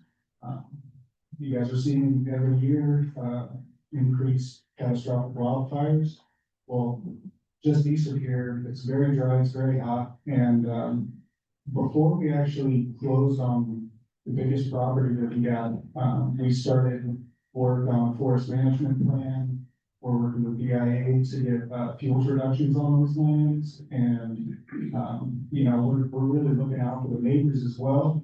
Cal Poly Humboldt has the Shot Street Farm that borders the property that we acquired, and we're actually working with them. We're hoping to partner, and met with them, to do fuels reductions on their land as well, which will bring in, you know, an educational standpoint of, you know, student-led projects on their land, on our land, and, you know, capstone projects or graduate level work. And we have that same focus out here on the bay, with the sea level rise mitigation. So, yeah, I mean, we're including everybody. It benefits our community, it benefits the surrounding community, it benefits education, and, we just appreciate every, opportunity to continue to contribute. Hi, everyone. Thank you for allowing us the space. I was going very traditional with men builders in my tribe. One of the things that I would say about this partnership is, you know, I'm the executive director of the Native American Environmental Protection Coalition, and we coordinated with HUPA to bring to the expertise of another organization called the Capacity Collaborative. So we work jointly with them. And they have worked mainly in tribal spaces and in third world countries, developing climate mitigation strategies that are community driven. And of course, if you know anything about third world countries, the community has to rely on themselves. And so we really were able to bring that and focus mainly on interviewing tribal members directly, from teenagers to elderly to people who are hunters and gatherers and basket makers. And I think that's what's really unique about this project, is that we're actually talking to people who have knowledge, not, you know, scientific knowledge or degrees behind them, but people who are using the resources. And I'll give you a couple of examples. One, we had a basket maker who said, you know, I'm having a really difficult time, and she goes, maybe this doesn't mean anything, but the willow roots aren't as straight as they used to be. And I'm trying to figure that out because, you know, it's really hard to work with those materials. Well, when you really look at it, you realize the river hasn't been high enough times, not just once or twice. You're gonna have those high raises in the river for a long time, and that actually helps straighten the willow roots. So all the big rocks are gone, and then the willow root is exposed and lays straight. And that way, when you go to time to gather, you pick it. So then that comes to the idea of we need to manage for willow roots, which grow along the river, and how potentially will we do that activity. So that was really interesting because she didn't feel like she knew anything about climate, but here she was giving me information about climate. She also talked about spruce roots. Typically, spruce roots are gathered right in the winter time. The reason we do that is because all of the sap goes up into the tree to protect it from frosting, right? But now, because things are so much more mild, or even the cold events come and go very quickly, the spruce roots are keeping a lot of the sap. And so you're having to be more mindful about how often you boil them to be able to use the material for basketry.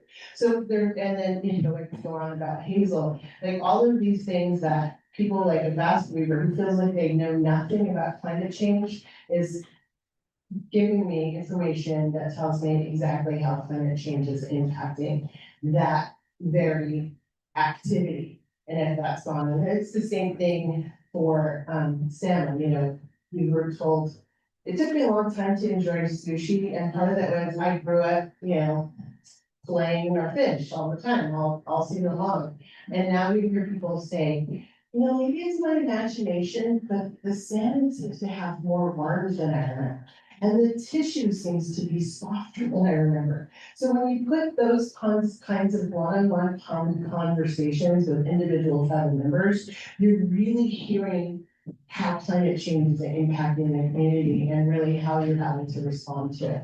So I really personally enjoyed the one-on-one with tribal members, young and old, and, you know, some of the young people have some amazing things to say. You know, they're ready to be the world's problem solvers. And so those conversations have additionally been interesting, you know, and more, you know, they blame the adults more for not paying attention for things that, like, they should know better. You know, we should know these things. So I think that's what's exciting, is to have these conversations individually with people who are using our resources and finding out firsthand how it's changed. You know, I grew up with that. My grandmother was a basket maker, and people always act like cultural fire burns is something new. No, I remember being in the old Jeep with my grandpa and grandma, and she would go out and light the fire.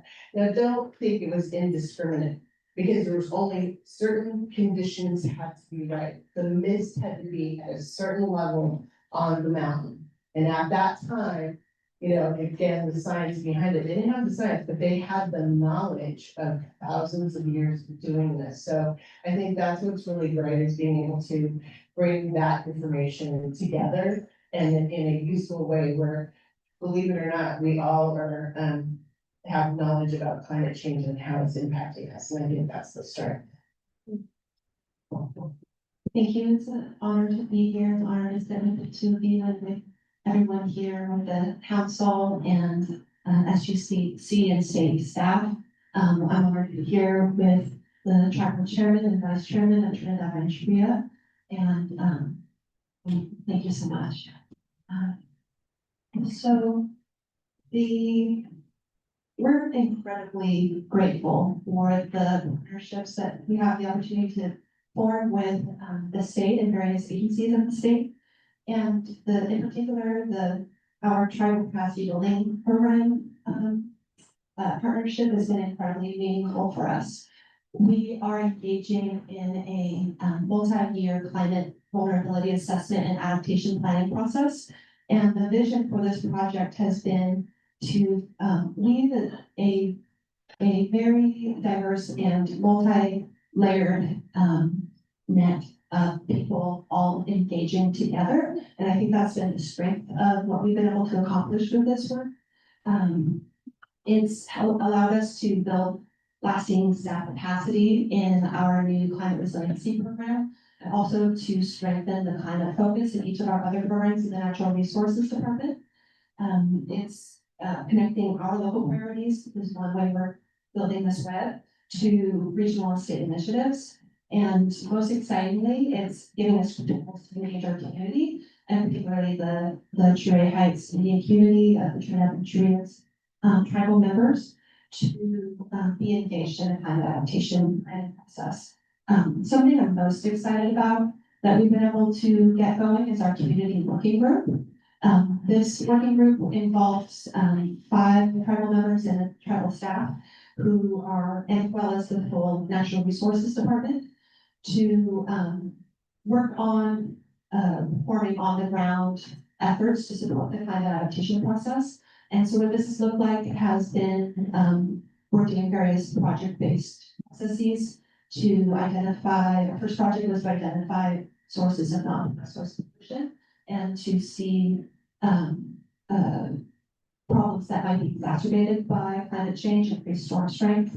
And so our tribal members went out with the Fensa apps and started identifying and documenting different issues that they wanted to address. People came back and they had so much data, they were incredibly excited, and they really had passion to drive the work forward and to figure out how to turn that into an implementable project that will change conditions on the ground. The next effort they're going to be working on is to help us with some beautification efforts at our harbor. And the enthusiasm has really been helping to shape the direction of the natural resources department. So that's just one example. They're also going to be participating in the vulnerability assessment and adaptation plan development at every stage. And so that project and that plan is completely directed by community needs and interests. I just wanted to give a lot of appreciation to the TCDB team and the technical service providers. They've been meeting us where we are, they're providing such excellent support. And we really appreciate how they trust the tribal leadership to help define the priorities and how we work together. So big shout out to Nancy Chang, Amy Beckman, France, and Angie Hacker who's here. That trust has really helped us grow. And with this work that we're doing together, our program is getting stronger, our department's getting stronger, and it's increasing our capacity for bigger projects like that support our climate efforts and beyond, like land acquisition and conservation within the tribe's homelands. And so we're incredibly grateful for all of this work, this program. So thank you. You can be Okay, so there was nothing that we needed to improve on, is what I'm hearing. Wait. Yeah, I left the microphone. Yeah, I'll just ask what is working well and how can we improve? And I think this is with that mindset, like I said, of we're doing new things with sometimes programs that aren't designed for tribes. And so as we look to creating new programs, as we look to socializing different ways of doing this work with the community, with taxpayers, with people who, legislators who create programs like this, what are things that we could improve on? I won't tell you to be nice, but you're ready. Let's go. I am looking. And Jill has some slides if we want to. I do have some slides. Great. I wanted to just, do you wanna start down there? So we're a nonprofit organization that was created by tribes, is driven by tribes, they're the ones who tell me what to do. I think that's one of the most unique aspects of NAPAC. We have 31 member tribes, most of them are in California, 27 being in California. And I do not speak for or represent the tribes, they tell me what to do. And I think that's really good because we have a mixture of tribal staff members and tribal leaders who are part of our board and participate actively. Next slide, please. So NAPEC, as I mentioned, the Capacity Collaborative is who we work with, and here were our tasks, which was, identifying and prioritizing the assets, capturing local knowledge, which I really have had so much fun with, and building a vulnerability assessment, and then prioritizing the most vulnerable assets. And it's interesting in that particular case, the vulnerable assets were traditional language, our language, and our ceremonial. So those became very, very high in that process. And then doing visioning adaptation measures and then ranking those adaptation measures. So we're still in the process of this. This grant started in July of 2023, but we're a nonprofit. We have no money. We had to wait for the advance for 2 months, so we didn't even start on time. That is kind of an issue. And then, we have like these board meetings because we had 6 people who were the project managers. I was walking around, not now, I'm not confused, but I was walking around confused for months because I didn't know who I was actually supposed to talk to. Am I supposed to talk to all 6 of them or one of them? Or like when one emails me, am I supposed to, email all 6 of them back, that kind of stuff. So that was really quite crazy. The other thing, we're not a tribe, so we didn't have to sign a limited waiver of sovereign immunity, which I find very distasteful. Lots of tribes are more than happy to do that. And some tribes are willing to do that at a cost, in terms of what is the ultimate benefit. But that's another conversation. We had to indemnify the insurance, the entire state of California. And so that process took a long time because our insurance broker didn't really understand. So we had probably 3 months of going back and forth when finally the state said, why didn't we just have your insurance agency write us this? And then they gave us an example of what the insurance that they wanted us to indemnify the state. So that was like a long drawn out process as well.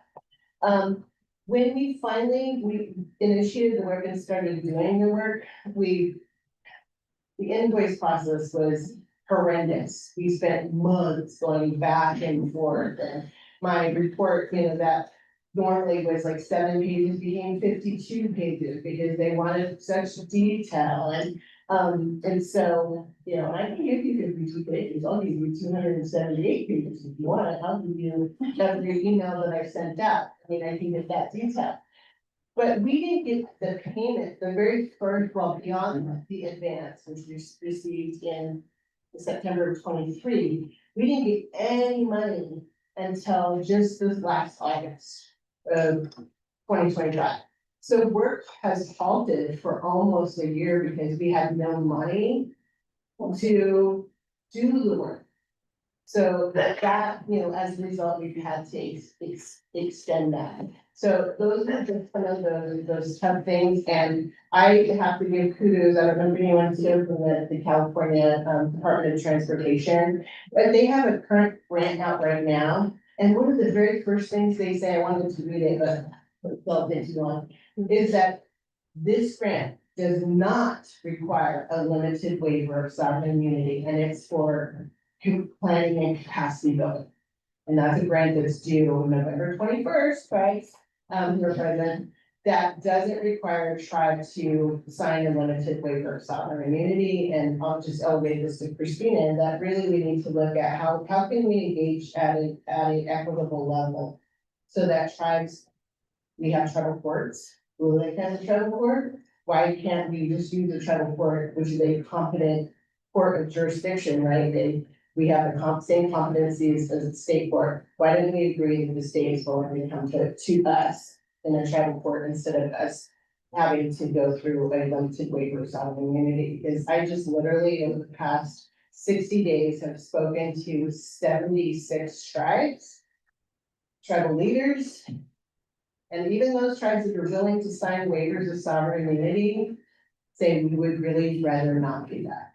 So I would really love for SGC to be like the first agency that kind of kiboshes that. I know that Caltrans is working on it, so they are the first. And, tribes need this one, to do this work. That's invaluable, not only just for the tribes themselves, but for the state of California. We add things to it. So I want to show you the next slide. Here's some of what our tribalizing the message look like. But, like I just there's some of the things that we sent out to the community to say, here, let's talk about climate change. But I also wanted to show you what equity looks like and what true liberation from equity looks like. The fence, the problem that we have to get over is the policy. But if we could all work together, we wouldn't have any barriers, right? We could all be working together and seeing the same great things. So that's my spiel. Was I nice, Christina? I said you didn't have to, it was actually very kind. So thank you for laying that out, because I think it's something that SGC and all of our agencies can think about in terms of improving for the future. Same question, which is what's working well and how can we improve? And I think I saw a slide. For you. Yeah, sorry for skipping that the first time around. Coming into this, after we were awarded the capacity grant, being brought on, I've never worked in land acquisition before. And so it helped us with the SALT staff, Sarah Nolan and Karen Rue. They've been fantastic, kind of helping us navigate all the processes that are involved, because there are so many.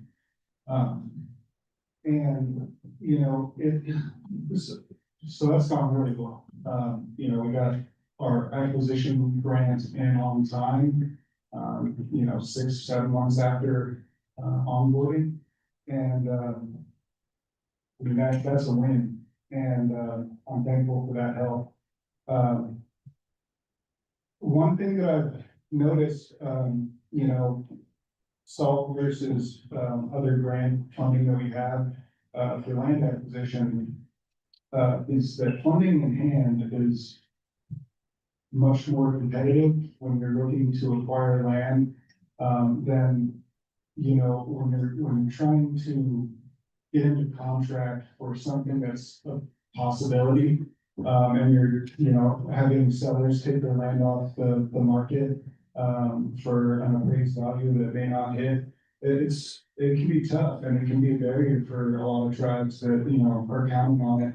And, you know, if I could, just kind of maybe there could be some way in the future rounds of funding for acquisition that the money could be, you know, if the project is deemed eligible and fits all the guidelines, that the money could be in hand before the tribes reach out to get under contract, and they're really long-term contracts.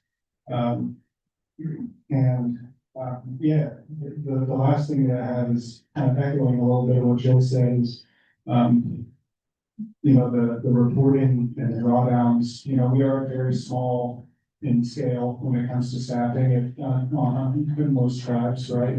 And so we're doing every process of a grant from research. I mean, first it's like, you know, leadership and council's direction and finding a grant that fits that mold and then tying those things together, creating a project, applying for the grant, being awarded, doing the project, drawing down the funds, and you got one person all the way down that line. And so what would really help on the back end is the reporting and the drawdowns, just, you know, kind of streamlining. I do have experience working, you know, previously for a global nonprofit journalism network. And in that case, you know, especially when it comes to like reporting hourly, I mean, it's literally like, what did you do during these hours on February 8th? And sometimes we don't have time to draw down for 3/4 of the year. So now we're reporting in 227 days. And I mean, it's good to have detailed logs of what you did, you know, for those reasons. But at the same time, for staff on our side and on the state side for the reviews, you know, streamlining that process, maybe having those things be, you know, directors and managers are well aware of those tasks and if they're being checked off or not. If deliverables are not being met, I mean, the possibility of funds to be frozen, right? I'm just thinking outside the box of what maybe could streamline this process of reporting and drawdowns. Well, and that's probably if you have you say you have one person on it, but also tribes tend to have turnover. And so you may have some delay with the turnover and people being able to report. I wanted to ask you just a follow-up question, because of your land acquisition, project. Have you seen any adjustments from landowners to their asking price based on the fact that you're a tribe? Not based on the fact that we're a tribe, no. You know, and it's similar with another state agency where, you know, we have to get the base value of the land before we submit an application, before, you know, we have to get into contract with the sellers. And they have to be okay with the appraised value. You know, they have an idea of what their land's worth, just like any land transaction. And so they have to be willing to come down to that. So that eliminates this field. And then, you know, we get down into it and then, oh, it's this timeline, you know, so there are barriers there. There are people that want to work with tribes, with us. And so we're hopeful that, you know, does happen in the future, but we're really new into this. And so I haven't had that specific situation happen yet. But we've been really fortunate through this process for the acquisition, proposal, to be under contract. I know there's probably other tribes out there that have been working diligently and have had a much more difficult time. getting into an agreement for those reasons. Thanks. Yeah, I heard someone over here saying, yeah, for sure. So I think there's some agreement that that happens. So it sounds like a program that's structured where the person that you would be purchasing from agrees to the price before anything happens is a helpful thing to have. And just for context for the council members, a lot of times what happens because tribes are place-based, reacquisition is also place-based, and being able to put that land into trust, which means the federal government owns the land for the benefit of the tribe in perpetuity, and that means it's free from state regulation and taxation and is under tribal and federal authority. It makes it more challenging to get those lands, and it also creates an incentive for people to drive up the price if they know that a tribe is purchasing adjacent to their own homelands, because they know they really want that. So it's just kind of a situation that it sounds like potentially this program it has accounted for, but it's something I think to think about, with other land pieces. So same question, not the one I just asked, but what's working well and how can we improve? Thank you so much. So our, like I mentioned before, our experience with the tribal capacity building program has been excellent. We really appreciate the flexible reporting, the ongoing technical assistance, and the kind of collaborative program development as we go along. We've had a couple, challenges and hiccups along the way as well. Something that is not unique to our experience with this grant, but also happened with other grants, is the challenge when it comes to negotiating contracts. Contracts are often include provisions that are not equal to tribes, that sometimes involve asking them to sign on to civil California regulations that do not apply to tribes. And often there's the negotiations around limited waivers of sovereign immunity that can be very challenging. And so this sort of process can be a very protracted, extended process that causes delays to the implementation of the project.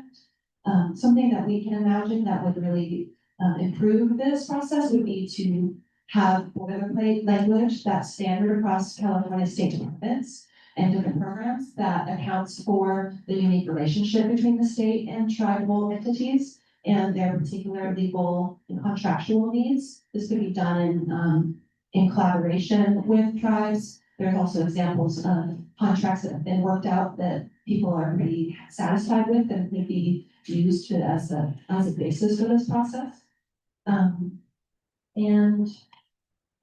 I agree with everything that my co-panelists have said here.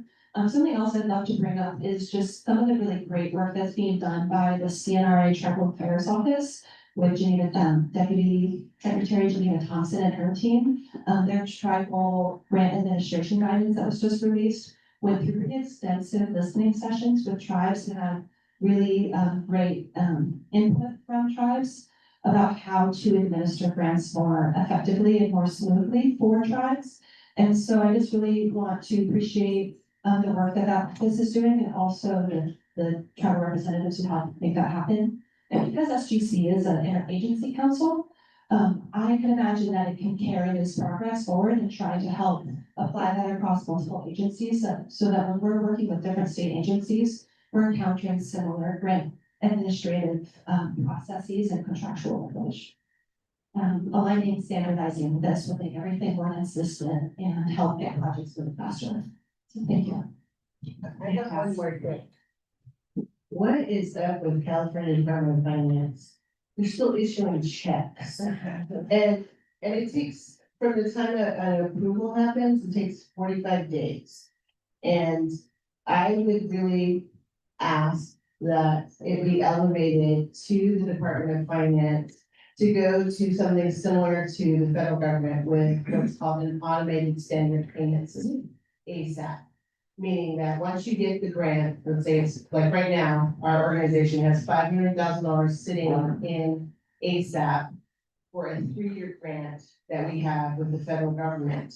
And we draw down that money as we are using it, and it happened like 3 days in is what it takes to get money from the ASAP system.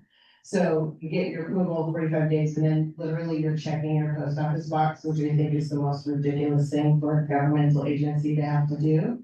And I don't know if anyone else has had this similar experience, but there needs to be even at least an electronic transfer. I mean, we can do that ourselves individually at the bank. Why can't the state do that? What's happening? So hopefully you guys are the powerful ones that maybe you can say this is an issue. We'll pass that along to the Department of Finance. I think we are looking for ways to be more efficient as the state, so. I had another question to ask you, but because we're running up on time, we're gonna open up to Q&A from the council. You've heard a lot today. If you have any questions for our panelists, feel free to ask them, or give any thoughts. We'd love to hear from you. Like about direct deposit. Yes. Thank you, Secretary Schneider, not only for participating to facilitate this question, but for actually extracting the top issues from the panels and thanking panelists as well.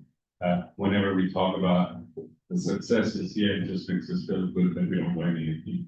And second, I think what the Secretary said in the beginning, which is what's remarkable about the program with SGC is I would say it's the most flexible agency in the state where it actually pilots programs from advanced pay to any number of tribal funding. And by doing that, we also then create some of the challenges that come up because of the structure of state programs, policies, law, and not to mention the many different grant programs have their own challenge because of how they're stipulated, whether the source came from greenhouse gas funds or federal government or legislation that really stipulates in terms of the requirements. All of those are for some guardrails, but also the problem comes up when the rubber hits the road, and that's where that we can learn from it. And if we don't do this with humility, then we're not doing our job. So it is really important to hear specifically from people who work through that. You should see how long it takes me in my own office to get reimbursement for my expenses. Including waiting for the check. So it is a behemoth in terms of government program. That's one of the things that drives the governor crazy, and he has said it again and again to all of us, his cabinet, for years now, and in terms of how we need to improve those and without that kind of feedback, we're not going to make any sense. So I've heard, we've all heard a lot of the challenges in the grants and invoicing. One of the challenges that we hear again and again and again, not only from tribal groups from across all communities, it is on steroids when you think about the challenges within tribal funding and tribal programs. So that's not an excuse, it's just the facts that staff deal with. I would want to ask, I don't know, Aaron, or if you would like to address any of the issues and challenges. I just want to give you a chance. Just trying to get out of the back door, so that's why I pulled her back. Thanks, Sam. Yeah, I will just say that, the Strategic Growth Council, as you say, is that flexible, more flexible perhaps than many other agencies in our ability to pilot programs. And we have been listening a lot. I don't think that anything that we've heard today has been something that we've never heard before. We have definitely been hearing, taking to heart, and working with your challenges. And we continue to do that. It's one of the reasons that we're here today. We want to hear it so that we can fix it. And we can't, there's nobody can snap their fingers. And I think we all know that. But if we can work together and really be focused on solutions, we can find solutions. So, I that's very hopeful, pie in the sky kind of answer, but, that is, I mean, I know that I speak for our staff when I say that that is our dedication. Great, seconded months. Thank you all so much for the discussion. Jill, I had a question for you. Were you describing your current grant in the slide? Yes, yes, it's the current grant. Okay, Remember I mentioned the $500,000 grant? yeah, The administrative burden on that is this big. But the administrative burden for the grant that we have, the 300,000 is yeah, this Yeah. big. yeah, And no, that's so- helpful. And we, Like, take a note from how the feds do it, you know, I think you had mentioned, put us on the naughty list, freeze the funding. You know, when it's not that the Fed, again, I'm gonna have to find out, hook me up with the state finance officer and give them my 2 cents. It's not, you know, it's not like tribes haven't been dealing with grant programs forever, even though we get money from the VA, we still have to generate reports. So we know how to do a report, and that's why I said, I can give you a report that's 1 page, or give you the same report for the same thing that's 300 pages, if that's what you want. That is burdensome, and I'm so relieved to hear that Blue Lake and, you know, Trinidad is also experienced the same thing, because I mean, I'm not alone. yeah, for sure. And I appreciate, you know, that feedback. We have, particularly heard those comparisons between our process and the federal government process. So that's something that we're contemplating. I am curious, just as we think about what SGC can do in terms of cross-pollination again across all of our programs. If you're having a really great experience on the TA side and some of the ways in which that program is being administered, we want to see if there's some lessons that can be learned and applied to your experience, for example. I think there's a lot of thinking we need to be doing about the sequencing of when you get resources, what we're asking of you, and does that sync up? I mean, I've heard that from our folks this morning on the ASIC project, I'm hearing it from you now. So just to say, we are taking some of these, that's part of why we come, is to make sure that we understand exactly where the barriers are. And you referenced CalSTA's project of looking at sovereign immunity and how do they address. So we're trying to learn from each other. Part of why I think Secretary Schneider Astari is here and is helping to help us understand how do we do that on the front end of our programs before we get to disaster. But like, how can we actually anticipate some of the things that we've been hearing? And then the last thing I think you have a comment, Jill, just in a second, but I'd love to understand some of the ideas you have for the boilerplate contracts and so forth. I mean, we have some opportunities here as we reorg my organization and we think about setting up processes for the future to improve outcomes. So would love to talk offline about how we can think about that together. I was just gonna say, real quickly, it would be nice to, for the grantees that exist, federal grantees, I guess, to, maybe we could do a work group. Yes. And offline, to just roll up our sleeves and say, here's what our experiences are, 'cause I just have to say this really quickly, because it was funny. We have send all of our receipts to you guys, like everything we spent anything on, which was meals included. And we had a receipt that came back with the sangria on it. And we tore our hair out, really, we must have got the wrong receipt, right? Okay, sangria is a soda. Yeah. It's a Mexican soda. So I had to take a picture of it and send it to my product officer saying it wasn't an alcoholic beverage. That's how crazy it gets. Yeah, I have some.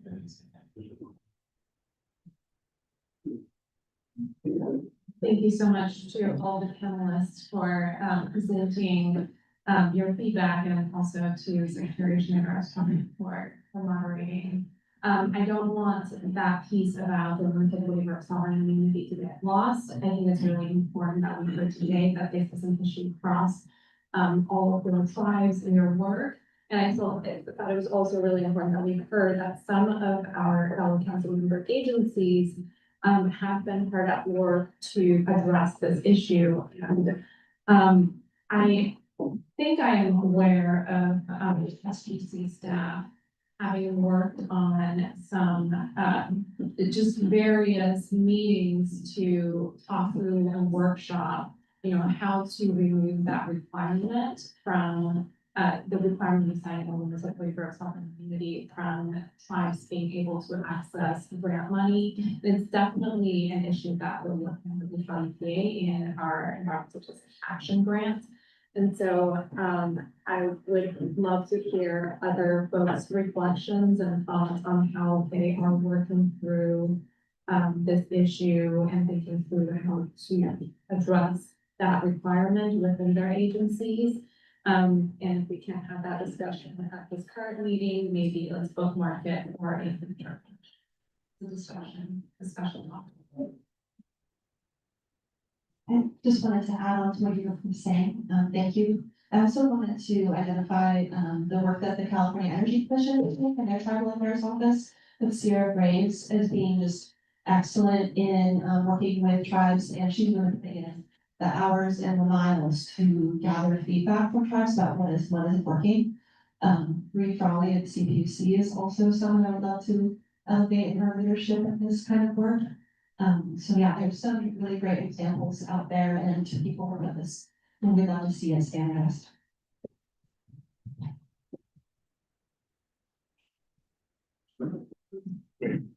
Anyone else? Any questions? No, Justin, public comments. Yes, Chair, thank you.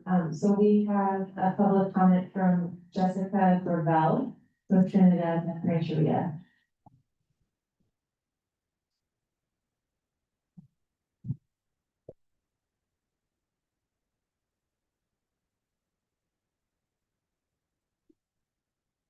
Good afternoon, council members and agency staff. My name is Jessica Gravel and I serve as the Marine Fisheries Program Manager for the Cherry Heights Indian Community of Trinidad and Nigeria alongside Selena. And I wanted to just kind of reiterate and begin by expressing our deep appreciation for the funding and the support of the Strategic Growth Council and other state agencies. The investments have been really transformative for our tribe. With the support of programs like the Tribal Capacity Building Program, we've been able to grow our internal capacity and strengthen our partnerships and advance data-driven community-led planning efforts that center tribal sovereignty and stewardship. I had a comment about limited waivers of sovereign immunity, but not to, I guess, reiterate what everyone else has said, but I think an important thing to also note is that there are situations too where limited waivers of sovereign immunity can be optional, but at the expense of direct pay. So essentially being told, you don't have to have a limited waiver of sovereign immunity, but you can only accept your grant funds through reimbursement. So I think that's another mechanism that deserves to be put under the microscope a bit, kind of looked at. The lack of direct pay has been consistently raised by tribes, including in our letter to the CNRA Tribal Stewardship Policy Guidelines. And they're not just legal technicalities, they directly affect whether the tribes can fully and efficiently access the resources that they need to implement the projects. But thank you all very much. Appreciate your time. Thank you. So Chair, that concludes public comment for this item. And then the staff proposes adjusting the public comment time to 1.5 minutes going forward for the rest of the meeting, because thankfully we have a lot of public comment for the rest of the items for this meeting, and we want to make sure that everyone gets a chance to comment before the meeting concludes and council members have to leave. Does that sound right? That sounds good. Yeah. Right, with respect, we want to make sure everyone can speak. Great, now I'll pass it back to you. There's no vote for this item, so we can move on to item number 8. Great, well, the next item will require a vote, it's an action item. So, So they got, you know, are they gonna? Oh. Yes, thank you, we should. Thank you so much.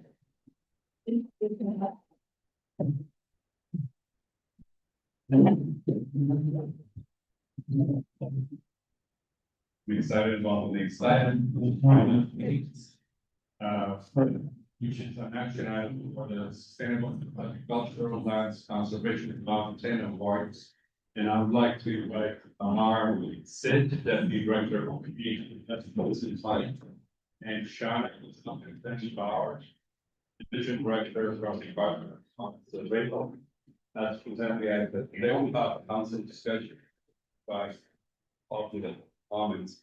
I'm going to make a proposal to switch actually so that we have public comments first, given the number of people who here ready to speak.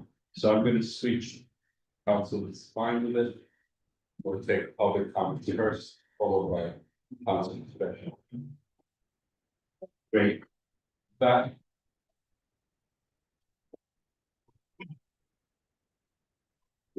Hello. All right, so today we have our Sustainable Agricultural Lands Conservation Program. This will be part of a multi-award council meeting, so we'll kick it off with action item 8, talking about salt planning and acquisition round 10 awards. So we have my colleague from the Department of Conservation take us off with a presentation. Good afternoon, Council. I'm Shauna Atherton Bauer, the Division Director of the Division of Land Resource Protection at the Department of Conservation, and overseeing the Sustainable Lands Conservation Program. There, next slide.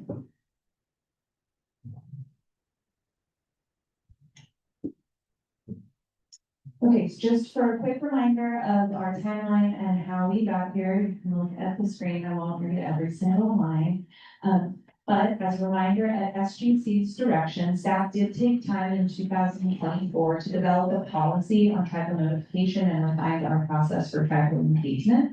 Following that work, the council released the final guidelines for this round of funding in October 2024. Staff received 109 pre-proposals for acquisition grants in January of 2025, which is a significant increase from previous years. We also received and reviewed pre-proposals for planning grants during that time. We provided feedback on all pre-proposals to applicants, gave applicants an opportunity to incorporate that feedback into their applications, and received complete applications in July. Staff has spent the last 2 months visiting project sites, evaluating projects based on our program selection criteria, and coming up with a list of recommendations that we're proposing for this award today. Due to the high number of acquisition applications we received this year, as Amar noted, we are recommending to continue the capacity awards to the December meeting. Next slide. So, as another reminder, we have 3 eligible project types through SALT, our planning, acquisition, and capacity grants. Our planning grants support the development and implementation of plans that encourage and facilitate protection of agricultural lands at risk of conversion at the city, county, or broader regional scales. These grants are $500,000 and are relatively small for the scale of impact that they have. Our acquisition grants focus on permanent conservation of agricultural lands at the parcel level and reinforce planning efforts to protect agricultural lands and to protect lands in areas where no strong agricultural land protection strategies exist. And our capacity grants help organizations that are interested in applying for an acquisition grant to develop the policies and organizational structures that are needed to hold easements and purchase land for conservation purposes, and to develop projects for submission to the acquisition side of the program in future. These are also relatively small grants for the scale of impact we will have. We heard about one of our grants, capacity grants, the grant previously. So next slide, thank you. This year, we have approximately $127.6 million in funds available for award, including $91.3 million in fiscal year 23-24 CCI auction proceeds and 36.2 million in rollover funds available from previously approved projects that came in under budget or that withdrew for various reasons. Next slide. This year, we received $215.8 million in funding requests through project applications, broken out into $2 million for building, $210.8 million for acquisitions, and just over $3 million in requests for capacity grants.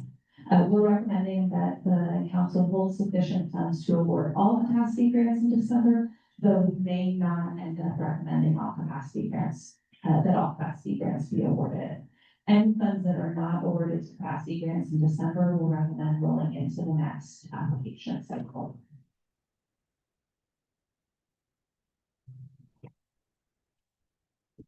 For context, here is the distribution of the recommended round 10 planning projects relative to the previously funded SALT planning grants. So green squares show the locations of the proposed round 10 grants, with the blue showing the extent of the previously awarded grant areas.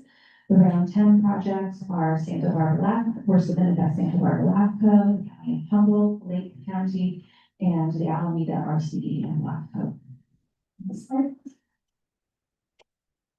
Okay, so as I said, we received 4 planning applications this round. Cultivate, who is the self-funded technical assistance provider, supported the development of 3 of these applications.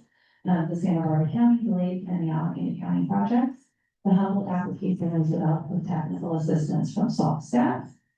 To briefly spotlight this round's projects, the Santa Barbara LAFCO project will support the development of the collaborative memorandum of agreement framework between the county and its incorporated cities to guide decision-making around spheres of influence and future development. This framework will clarify jurisdictional roles, establish consistent development standards and zoning guidelines, and promote smart growth strategies that protect critical agricultural lands, maintain open space, and meet regional housing needs. In addition, this project will include extensive community outreach and mapping efforts to ensure that all proposed plans and policies are informed by the community. Next, the Lake County and Lake County RCD, sorry, we're still back on the other side, Lake County and Lake County RCD project. This planning project seeks to conduct a comprehensive socioeconomic and ecological analysis of Lake County agriculture for the first time, culminating in an action plan focused on revitalizing agriculture in Lake County.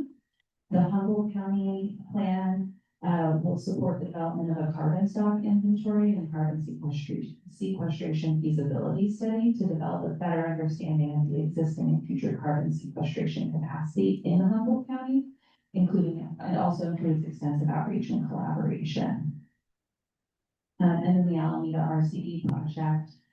This plan is a continuation of the previously funded SALT planning project with the same grantees and aims to build on their Bay Area Regional Agricultural Plan framework, as well as Alameda County's agricultural resilience projects and several other regional land conservation plans. Next slide.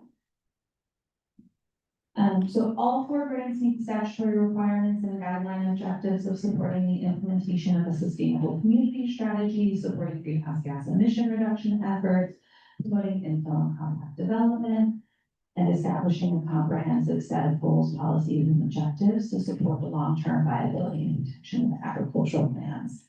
They all identify and designate priority land for conservation and/or designate a set of feasible implementation measures. Additionally, 3 of the 4 projects qualify for priority population status by providing meaningful benefits to priority populations through broad community outreach, especially focused on tribes and priority populations and disadvantaged farmers and ranchers. For this reason, we recommend that all 4 of these projects be funded. Next, on to our acquisition recommendations. This map shows the distribution of recommended round 10 acquisition grants in green against a backdrop of previously awarded SALT acquisition grants in blue. Round 10 projects are fairly dispersed with applications across 23 different counties, ranging from Shasta and Humboldt counties in the north through the southern Central Valley and Tulare, as far south as Santa Barbara County and Imperial County. To date, SALT has conserved 170,000 acres of agricultural land, is actively working to conserve approximately 68,000 additional acres. And if the council approves staff's recommendation for round 10, the total acres protected or in process of being protected would be approximately 279,000 acres. Next slide. This year, we received 74 applications for acquisition funding, 18 for fee acquisition projects, and 56 for easement projects. Of those, 28 are for irrigated agricultural land, 29 are for dryland farming or grazing, 4 were mixed uses of both grazing and cultivated agricultural land, and 13 were to support tribes cultivation of traditional foods, fibers, medicines, and dyes. For context, in round 9, which was the last round, we received and funded 3 acquisition projects led by tribes and tribal serving nonprofits. And round 9 was the first round where we received acquisition applications from tribes. Of the 74 applications received, 2 withdrew, 1 was deemed ineligible, and 5 were deemed ineligible as proposed. For the projects deemed ineligible as proposed, if the applicant is able to address the issues identified by staff, those projects can be resubmitted in a future round for further reconsideration. Next slide. Of the applications determined to be eligible, we are recommending 39 conservation easements and 8 fee title acquisition projects for funding, along with 1 additional fee acquisition for funding contingent on sufficient funds becoming available for the project by late November. These projects total nearly 40,500 acres altogether and contribute to meeting the state's goals of conserving 12,000 acres of cropland annually and 33,000 acres of grazing land annually. Collectively, these projects also meet numerous program goals. Testing, there we go. Okay. Numerous SALT program goals and provide a variety of co-benefits throughout the state, including biodiversity, proximity or adjacency to protected lands, protection of new sheds and open space. 7 of the recommended fee acquisition projects and the 1 contingent project are led by tribes and will support the cultivation of traditional foods, medicines, fibers, and dyes once completed. 3 will provide secure land tenure to veteran farmers, and 4 will provide secure land tenure to low-income households. Also, of the 74 round 10 acquisition applications submitted, 42 were developed using SALT capacity and project development funding, and 33 of those are being recommended for award today. The size of the 47 recommended for funding, the properties range in size from 16 acres to almost 10,000 acres. 12 are less than 100 acres in size, and 9 are greater than 1,000 acres, leaving 26 in the middle. 8 projects totaling about 11.4 million in investments, or approximately 8.9% of total funding, address our investment targets to provide secure land tenure, as I previously mentioned. I do want to take just a moment, if we can move on to the next slide, to touch a little bit more on the acquisition projects this round. Of the 15 eligible fee acquisition projects that we received, 12 were led by tribes. Per the SALT guidelines, projects led by tribes receive priority for funding. However, also per the SALT guidelines, we limit the amount of funding we can provide for fee acquisition projects to 25% of total funding available that year. So this year, that total amount that we can award for fee acquisition projects is around $31.9 million. With that limitation, we assessed all of the fee projects based on their scores and ultimately recommend 6 fee projects led by tribes and 1 grazing project led by the American River Conservancy for award. After significant discussion, we're also proposing to recommend 1 additional fee project led by a tribe contingent on funds becoming available in November, as previously mentioned. This project was an equally high scoring project to the others. However, due to its cost, there are not sufficient funds available for the projects to cover the full request at this time, but we anticipate additional funding becoming available within the next 2 months that we can use to fill this gap. Next slide. So with that, we are recommending that the Strategic Growth Council approve the staff recommendation for $2 million in planning grants and $18.1 million in acquisition grants. And we're also recommending the council approve approximately $3.8 million in remaining funds to the one additional acquisition project contingent on the additional fundings. Additional funds sufficient to meet the project request becoming available at the end, by the end of November. And that takes us to our recommended action. The proposed action before you today is to approve staff's recommendations for the Sustainable Agricultural Lands Conservation Program grant and goals. Thank you. So I think we're gonna do public comments. Yes, please, start with public comments and follow comments in discussion. Thank you, and we'd like to slightly amend our proposal to limit public comment to 1.5 minutes. I know that some participants traveled from very far, so we would recommend allowing them to speak for 2 minutes if that's what they've prepared, but our recommendation, our ask is for people to limit to 1.5. Very nuanced recommendation. Does that sound right, Chair? Okay, thank you. So we will start with in-person comment. And the first person that we have here is Alan Salazar.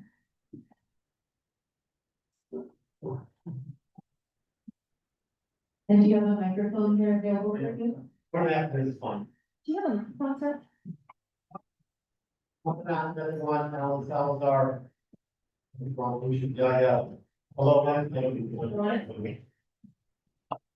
I'm Alan Salazar, password. I'm a tribal member of the Florida Demon and Bobby on that and Mission Campus. I'm on the Council of Elders, board member, Mr. Tommy on Language Services. A nonprofit that my tribe started about 7 years ago to acquire land, traditional tribal land. We are a federally non-recognized tribe, so we don't have a reservation, we don't give anything to the Bureau of Human Affairs or the US government. So acquiring land is extremely important because the land we're looking at today that we're asking for funding help is 220 acres in lot percent. It's land that developers are salivating over trying to acquire. We want to use it to keep it as open space and to revitalize 3 areas that are important, I think, to all people in California and in the world.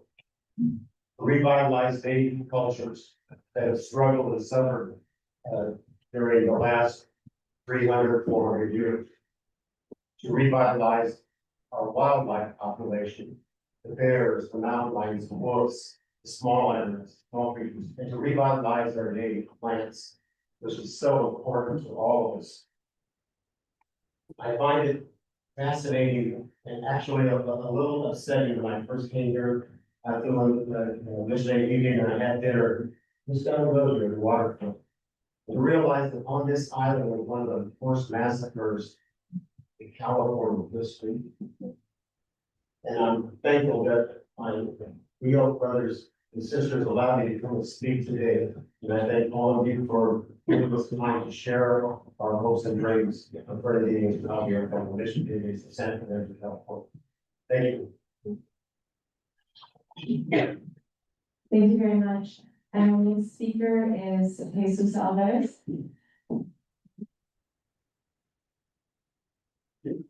Thank you. My name is Jesus Alvarez. I'm a citizen of the Grenadian Catawba Band, Michigan Indians. And I'd like to talk a little about the university. I'm a tribal citizen. I'm a senator for our tribe. I also am the board president of our Land Conservancy.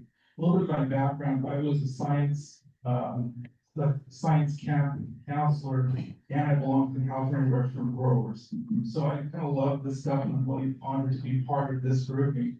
And it's really open space, about 200 acres. It's really beautiful. It has its own microclimates, so there's just the sagebrush, live oak, and there's also black bears, coyotes. Just a wonderful, neat place to be. And it's about 30 minutes away from Los Angeles, so should we have children coming over there, it's really taken in, even my experience as a science camp counselor. I saw kids coming from inner city, coming into the mountains, and you can just see that kind of like city life that sort of faded away from them. They were children and they saw the wonders of just being wilderness, and it's really special to have this and have this travel. And as we do this, we're gonna be able to gather seeds and we have our nursery. So be able to propagate the plants, be able to do tribal ceremonies and have children experience that, understand, get a connection back to the land. That shouldn't be a niche, shouldn't be kind of a cool thing to do. Bring it back to something that's normal. When you hike mountains, you're gonna see and recognize things. You're gonna understand sage is not supposed to, or mustard not supposed to be there. Sage is gonna be there. You're gonna know when you leave a hike and when you smell like something sweet, you know that's from sagebrush. So I'm happy that we're involved with this. I'm happy you'll be involved with this. You're talking about site visits. I want you to come to site visits. I want to show you the difference between black sage and the purple sage. The leaves different. I'll show you that. You'll smell like that after one hiking. So thank you, everybody. Thank you so much. Our next speaker is Luis Cervantes.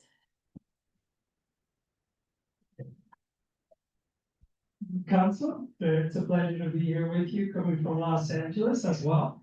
I'm Luis Cervantes, Executive Director of Italian Land Conservancy. We're part of the Perennial Band Mission Indians.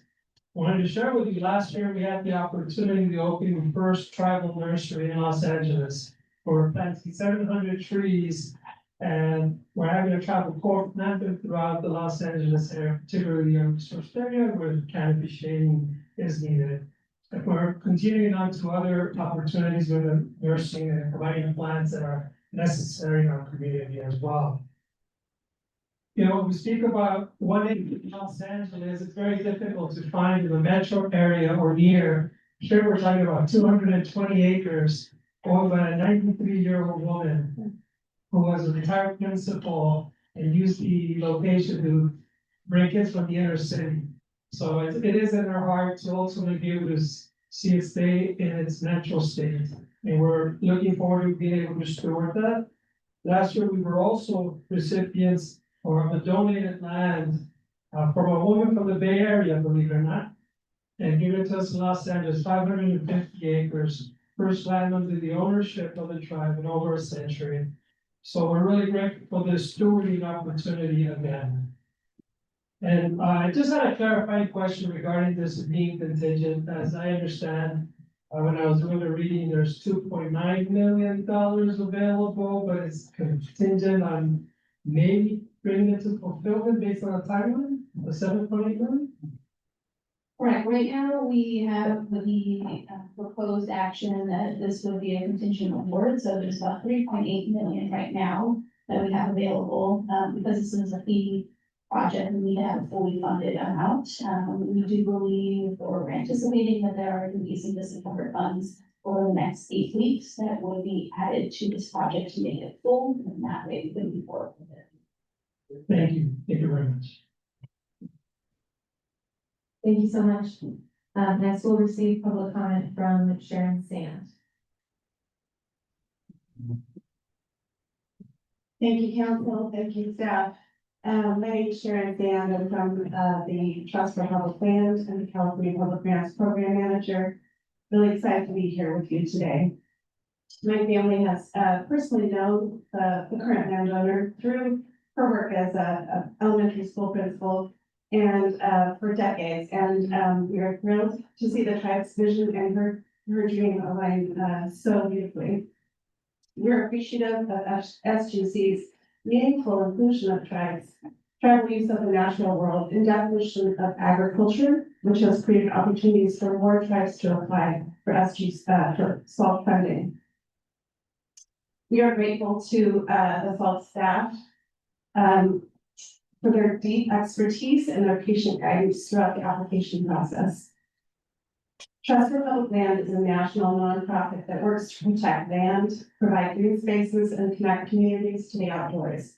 We believe that every tribe should have a homeland where they can thrive and where every member can receive the benefits of access to nature, the outdoors, and our culture. And we are proud to partner with Tatalia Land Conservancy on the La Placenta acquisition opportunity to return a large, value-rich natural landscape to the Tatalia. This project supports climate resilience and community wellness goals related to reduction in development and catastrophic wildfire. It also provides the protection of an important water source that recharges the local water basin, as well as flood management that safeguards the surrounding community, and provides protection of a biodiverse landscape and wildlife connectivity. For over a year, TPL has been supporting TLC through the real estate transaction, due diligence, and fundraising aspects of this acquisition, and we remain committed to continuing our support through the close of escrow. TPL greatly appreciates all staff support for this project and their recommendation to the board, which would turn a long-held dream for both the tribe and the landowner into a reality. We understand there are some current budgeting constraints, but we remain both hopeful and excited about the prospect of SGC fully funding this project before year's end. Thank you. Next, we'll hear from Garth Sunberg.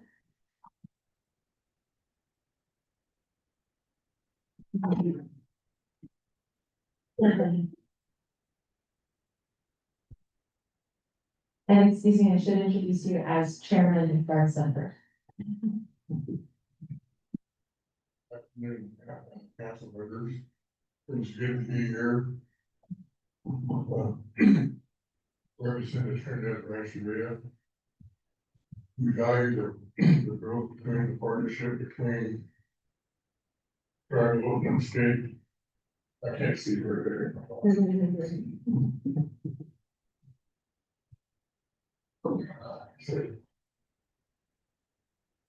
here you can see the recommendation that we share responsibility caring for the land. Our project is about 34 acres. The redwood forest just down the road from the Trinidad Rancheria. Or the homelands with traditional food, medicine, free plants. Essential for all their life. We appreciate the strategic growth council and the SALT programs and for support of this work. And we look forward to continuing together. I'd like to thank my staff for the great job they've done over the last month, so and my vice chair. So anyway, thank you very much. Thank you, Chairman. Next, we'll hear from Bill Matsubla.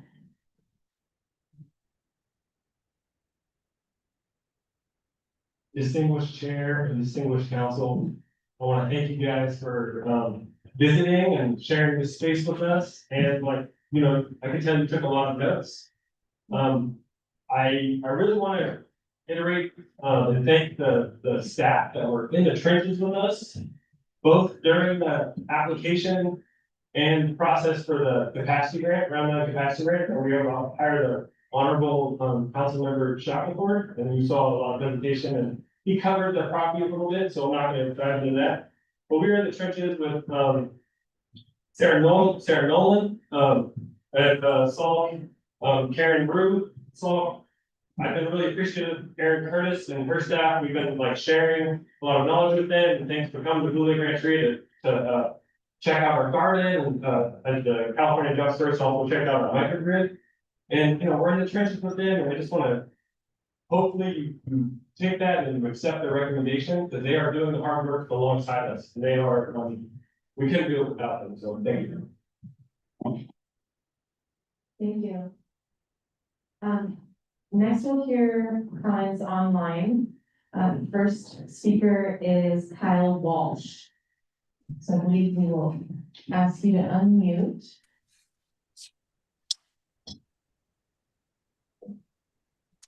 Hi, yes, this is Kyle Walsh. Good afternoon.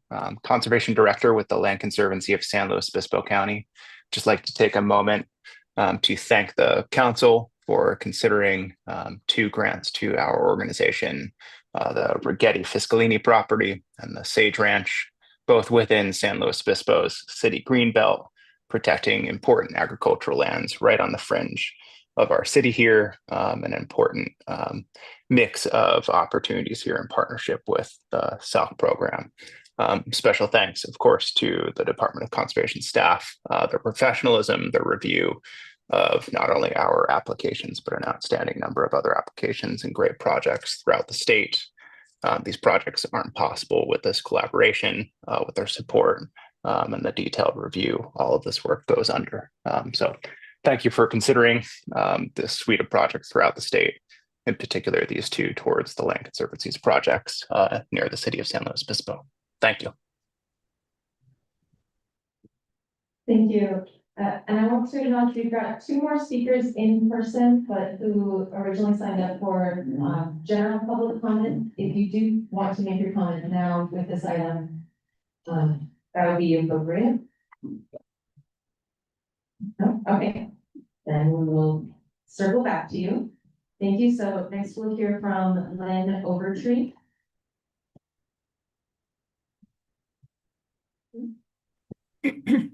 Hi, I'm Lynn Overtree. I'm the Executive Director for San Benito Agricultural Land Trust, and I thank the council members and staff for this opportunity to speak.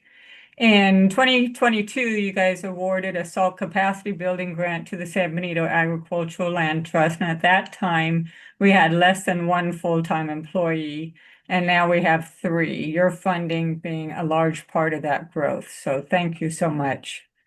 With that funding, we've been able to connect to agricultural landowners in San Benito County. They're wonderful people. And you guys also awarded our county a planning grant back in 2023, which is being used to develop our first agricultural element for the county general plan and is getting excellent engagement from the agricultural community and giving the land trust further opportunity to get to know that community of landowners. The project that is recommended for funding this time is nearly 400 acres of prime ag land in organic farming. It has existing farm labor housing and reserved the capacity to build additional housing. It's less than half a mile from the city of San Juan Bautista, and it abuts both our existing 150-acre agricultural easement and approximately 1 mile of the San Benito River. It is also within a half mile of another property that you guys, easement that you guys helped fund on the, near the river. The river forms an important wildlife corridor that is at one of the state's most at-risk locations, linking the Gavilan Range to the Santa Cruz Mountains.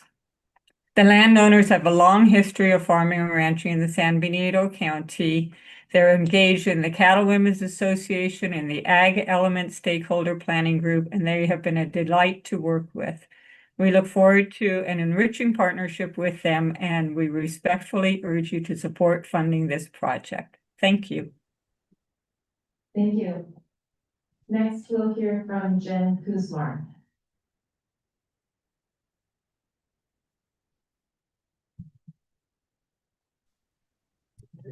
Hi, can you hear me? Yes. Okay, thank you. Good afternoon. My name is Jen Kuzmar. I'm the acquisition manager at Sonoma County Agricultural Preservation and Open Space District. We call ourselves Ag and Open Space for short. I want to express our deep gratitude to your council and staff for the time you spent reviewing our applications and for the recommendation for funding of 4 conservation easement projects on our namesake mountain, Sonoma Mountain. Conservation of these properties will result in over 1,600 acres of land atop Sonoma Mountain to be preserved forever, permitting continued agricultural use across a nearly 6-mile stretch of the mountain and preventing the land from fragmentation via subdivision into more than 24 rural ranchettes. Equidistant from the cities of Petaluma and Sonoma, these properties are managed together along with adjacent lands by the Sonoma Mountain Institute, which practices regenerative science-based grazing along a 10-mile corridor on the mountain. Your investment in the preservation of these lands, along with Ag and Open Spaces sales tax revenue, will have many benefits as described in your packet, and including ongoing contribution to Sonoma County's agricultural economy through active grazing, reduced greenhouse emissions via prevention of VMTs resulting from rural residential subdivision and development, protection of a critical wildlife corridor, conservation of natural resources, including wetlands and creek corridors that support endangered species, and preservation of one of Sonoma County's most iconic and scenic landscapes. Thank you again to the council and staff on behalf of Ag and Open Space and for your recommendation for funding for our 4 projects in round 10. Thank you. We'll hear next from Ferris Simon.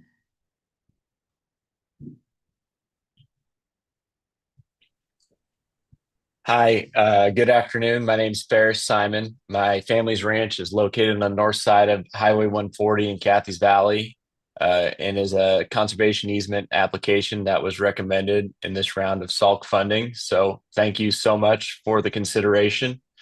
The main portion of our ranch was purchased by my mother and late father in 1983. We added on to a little bit in 2014. And I was raised on the ranch with my sister, where we learned the tenets of hard work, diligence, and responsibility.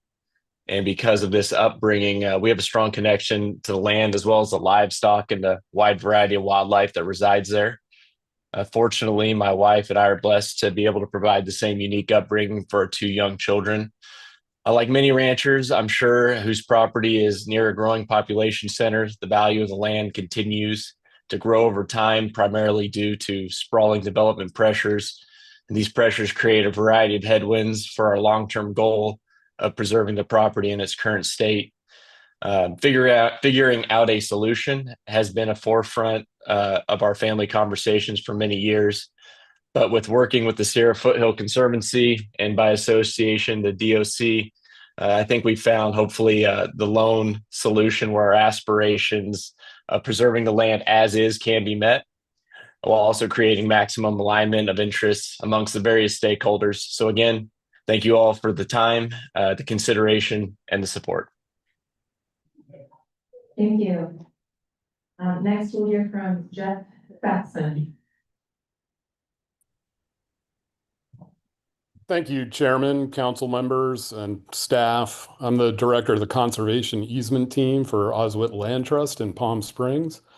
And on behalf of the 2 landowners whose over 600 acres have been recommended for funding, and on behalf of the Oswit Land Trust team, we'd like to sincerely thank the SALC, Department of Conservation, and SGC teams for your extensive assistance and consideration.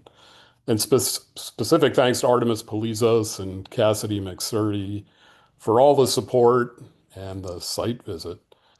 We're definitely honored to have leveraged our capacity grant to extend the number of acres preserved through these new projects, especially given their location in Imperial County in Southern California.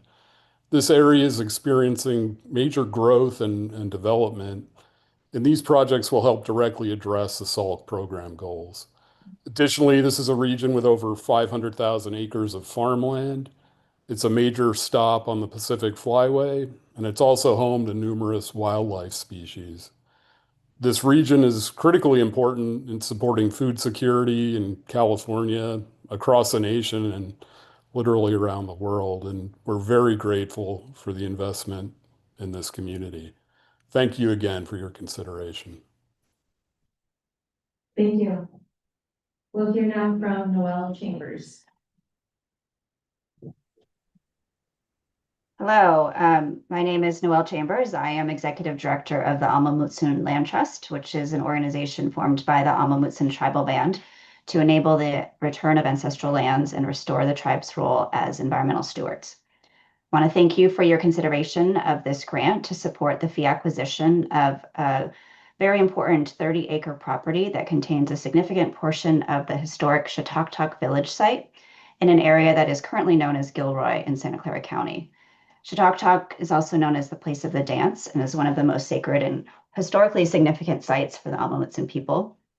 It was an intertribal gathering site used for ceremony, dance, trade, and commerce. The property contains over 200 bedrock mortars, which were used for grinding nuts, seeds, and other food products. And the vision of the Amamutsan tribe is to sustainably utilize this entire property for culturally relevant agriculture, including the cultivation, propagation, and harvest of important native plants for food, medicine, fiber, dyes, and other cultural benefits. The existing berry farm on the property will be converted to grow native plants for food and cultural use, as well as for habitat restoration at this property and beyond. And following the acquisition, the property will be stewarded by the Land Trust's Native Stewardship Corps, which is a workforce development and cultural revitalization program that empowers the next generation of Amamutsan stewards and leaders. The project and property also prevents sprawl, builds climate resilience, and preserves biodiversity. We're very appreciative of this grant program to support tribal acquisition of ancestral lands, and thank you very much for your consideration of this grant. Thank you. Next, we'll hear from either Lauren Miller or Bridget Fithian. That's what I've got here. It looks like Lauren Miller is online. That's right. We got Lauren. I'm the conservation director at Sierra Foothill Conservancy. And this is we're so excited to be here. We've been using SALC funding since 2017, and we've conserved 23,000 acres with your support. And with the addition of the Simon Ranch, will be over 25,000 just in partnership with SALC. And we were also a very fortunate recipient of DOC capacity funding in 2022. And that is how the Simon Ranch project was developed and therefore expedited.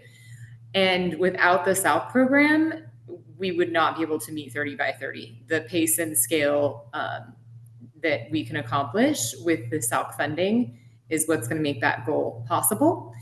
And we also wanted to thank the DOC staff.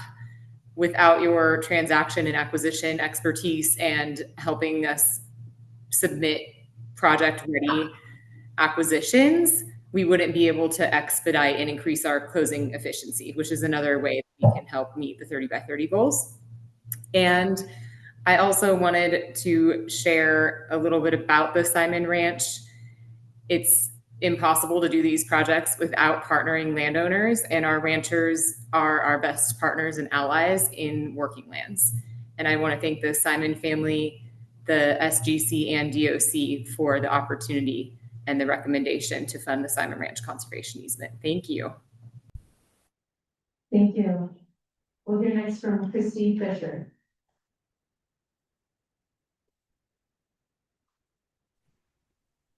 Hello, everyone. I'm Christy Fisher, and I am a conservation director with the Trust for Public Land. TPL would like to thank the Strategic Growth Council for their leadership and also acknowledge the hard work and professionalism of the Department of Conservation's staff in making the SALC program more accessible to tribes and California Indigenous communities in particular. It's really humbling and inspiring, truly, to work with these communities to advance California's climate conservation, equity, and biodiversity goals. The projects recommended for funding today reflect the hopes, dreams, and hard work of so many people and organizations across the state. And we'd like to celebrate this work and the benefits it will provide for all Californians for generations to come. In particular, I'm honored to speak in support of two of our tribal partners with projects before you. These projects are the Esalen Tribe of Monterey County's Palo Escrito Ancestral Land Project and the Amamutsan Land Trust Chitoktok Village Ancestral Land Return Project. Both of these projects represent historic, transformational efforts to return culturally and ecologically exceptional lands to Indigenous communities. And these are the communities that are truly committed to their care. We thank you for your consideration of these items and for all of your important work. We'd also like to extend our thanks and appreciation to the Department of Conservation staff, including Cassidy McSurdy, who has offered so much guidance and expertise on behalf of these projects and so many others. Thank you very much for your consideration. Thank you. We'll hear next from Tribal Chairman Tom Little Bear Mason. Thank you. Honored to be here today. I wish I could be with you in person. I'm talking to you from beautiful Carmel Valley, California, where the homelands of our ancestors, the Esalen tribe, have lived and climbed and lived from these mountains for countless generations. We are so honored today to be able to be here, to be able to work with Strategic Growth Council, to be able to build our capacity, to be able to get our ancestral land returned, to be able to help us stay connected to our agrarian traditions, which date back thousands of years with this land, Palo Escrito. This gives us great access back to our food sovereignty, helping us with our cultural identity, our cultural traditions, carrying them on, giving us the breadth and the capacity to connect our tribal lands, our villages that range from the Big Sur coast inland to the valleys. This ranch spans 2 different mountain ranges and has 81 miles of blue stream on it. And we're very honored to be able to be potential stewards of this land once again. After 250 years of being taken away, and these lands created into Spanish ranchos, they were to be returned to the tribes once we became civilized. I think we proved that we are civilized, that we are now ready to take the hands and reins of our ancestral land, to touch the ancient trees, to be able to gather the acorns, and to be able to fish in the creeks, and to be able to restore our identity, to restore and place to wipe away our tears, our place to rejoice, our place to teach our children and grandchildren under the ancient trees. Again, we are greatly honored to be considered today, and our prayers and our gratitude runs deep like the mountains. Thank you. Thank you. We'll hear next from Pamela Villaseñor.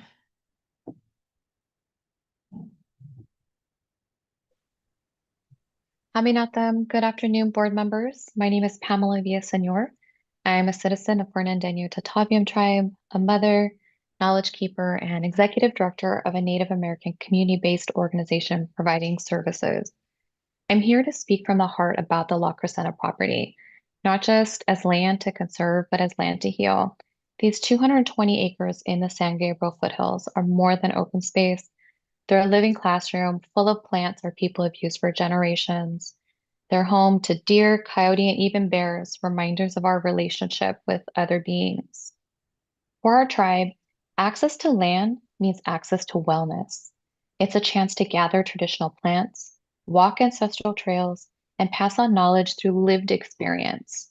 Imagine our youth growing up with this land, learning to steward it, reclaiming traditional practices, and building food sovereignty. That's the future we see. This property could be a training ground for our conservation corps, a space for field trips, and even a retreat for tribal knowledge sharing. But most importantly, it would be a place where our community can breathe, gather, and heal. As a mother, I want my daughter to know this land, not just as geography, but as part of her identity, to feel the wind, speak the names of plants in our language, and understand that wellness begins with connection, connection to land, connection to culture, and connection to each other. I applaud the expansion to include tribes. It is a powerful step. Now we ask that you take the next step and prioritize this project with funding. Help us protect this land, not just for today, but for generations to come. Thank you. Thank you. Let's hear next from Martha Piero.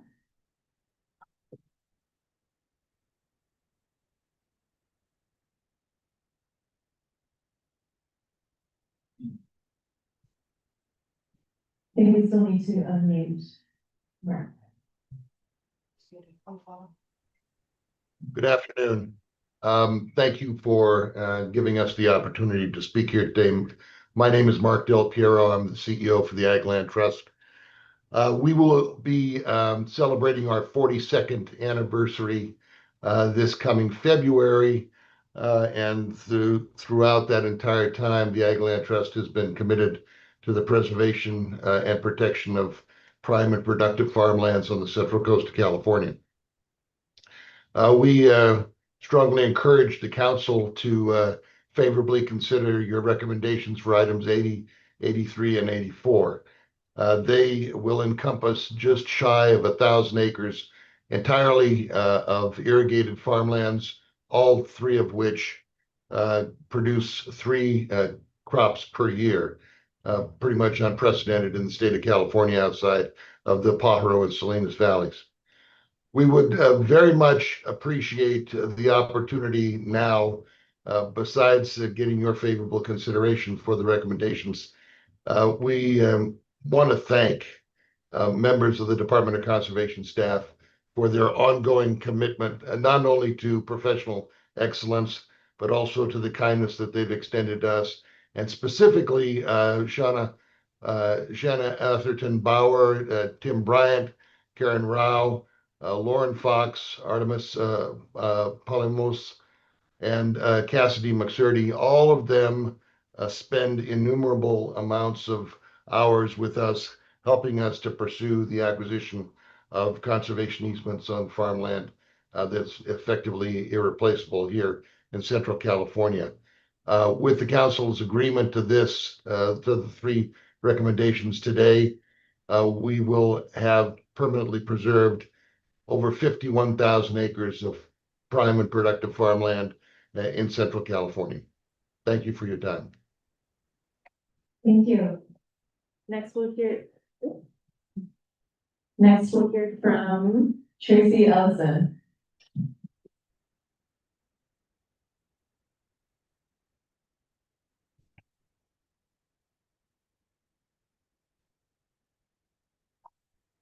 Tracy, if you're speaking, we don't hear you right now.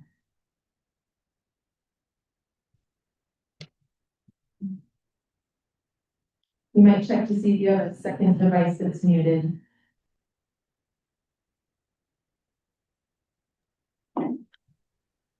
I'm unmuted. Can you hear me?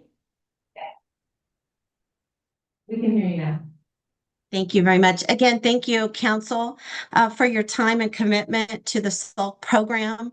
DOC staff has just been so supportive. I've had the opportunity at Solano Land Trust to step in on day one of the SALT program and humbly accept this opportunity to say thank you again. This will be our 7th conservation easement grant. The Ramos Orchards is a project that is a legacy project for our landowner, but it's a integral addition to the nearly 3,600 acres of the Puda Creek, Dixon Ridge area of Solano County. An opportunity to preserve yet again high productive land, prime soils, a priority of Solano Land Trust. Our mission is to inspire the love of the land and preserve it for people, food, and the natural environment. And the SALT program dovetails their mission with ours. And again, just excited to be here and encourage you to approve the slate of projects as we're, as Land Trust, doing a great job engaging with landowners and thankful for this opportunity each year. Thank you. Thank you. Our last public comment on this item is Fred Ramos.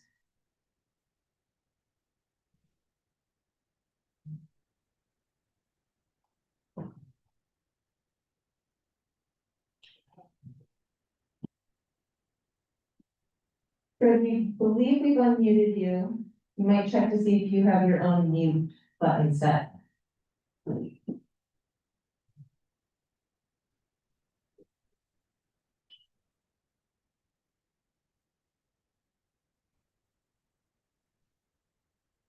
If you have a second device, perhaps with a mute button on it.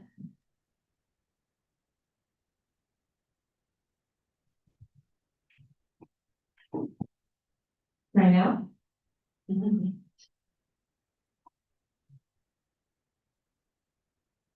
Okay, Fred Ramos, I think we're gonna come back to you if possible during the general public comment period. For now, Chair Sefa, I'll pass it back to you to see how the council would like to handle that. Great. Thank you to all who provided public comments, those who are here, as well as virtually. For making time to do that. I'll open it up to council. I'll open it up to council discussion at this point. Also, like to remind you, we are a little bit over time. Some of us plans to perish. So If council would like to, you could just take motions at this point. I would be happy to make the motion, that the council approve the recommended awards for round 10 of the Sustainable Athens Conservation Program. And just thank you to all of you who, came here and came online and commented today. We know how much this project means to you, and they mean a lot to us too.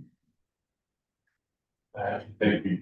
I will, Jameson, I will enthusiastically second that. I don't hear that. Excited to. Motion by Secretary Johnson and second by Secretary Schwartz. Great. So I'll take a roll call then.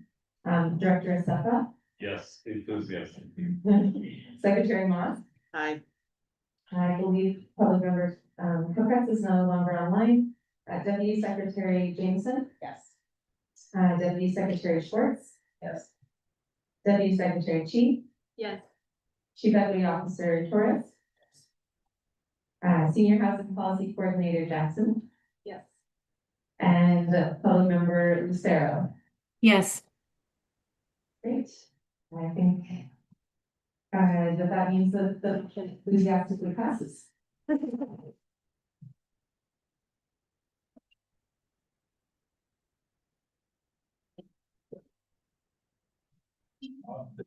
Last item, item 9 is public comments period. I remind that council will take public comments for materials not on the agenda. And unfortunately, this is not a forum for dialogue with the council members. Any questions posed by the public during this item cannot be substantively addressed by staff. Then Executive Director Harry Curtis will follow up with any needed follow-up and or her staff.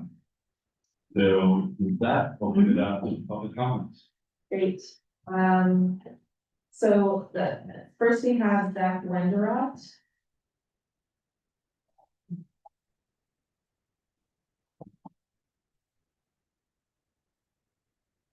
Good afternoon, and thanks for giving me this opportunity to speak. My name is Zach Wenderot, and I'm a project manager with the North Coast Regional Land Trust here in Humboldt County. Since our founding 25 years ago, NRLT has worked with local landowners to conserve over 66,000 acres of rural working lands, with over 25,000 additional acres in the process of conservation over the county road. These landscapes are cattle ranches, forest lands, and grasslands form the backbone of our rural economy and support the health of our pristine watersheds, our abundant wildlife, and the viability of our local communities. Many of these ranches depend on a mixture of revenue from both cattle production and sustainable timber harvest, each of which keeps the land working and productive and keeps working families on it. By conserving these properties, we're not just protecting open space, we're safeguarding some of the most productive agricultural and carbon storing landscapes in the entire world. Even with our recent success, our work is far from done. Even in a county without rapid population growth, development pressures remain very real. It's not hard to imagine now. We drive down Humboldt County's back roads, easily inspired dreams of a 40-acre one side of that one zone. I've had those thoughts myself while visiting our conserved properties. But I also know what's best for our landscape and for California. It's to keep these lands intact and working hands.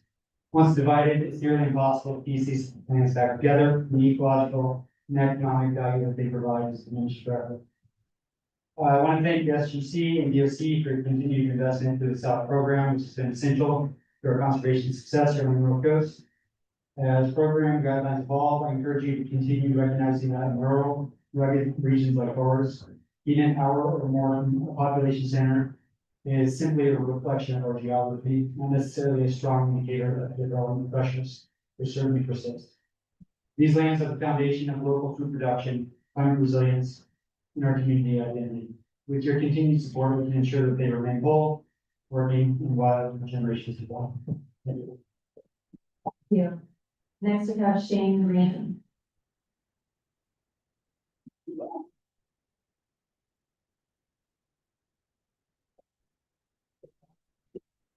Respected council members, Try to keep this brief, get trying to pause.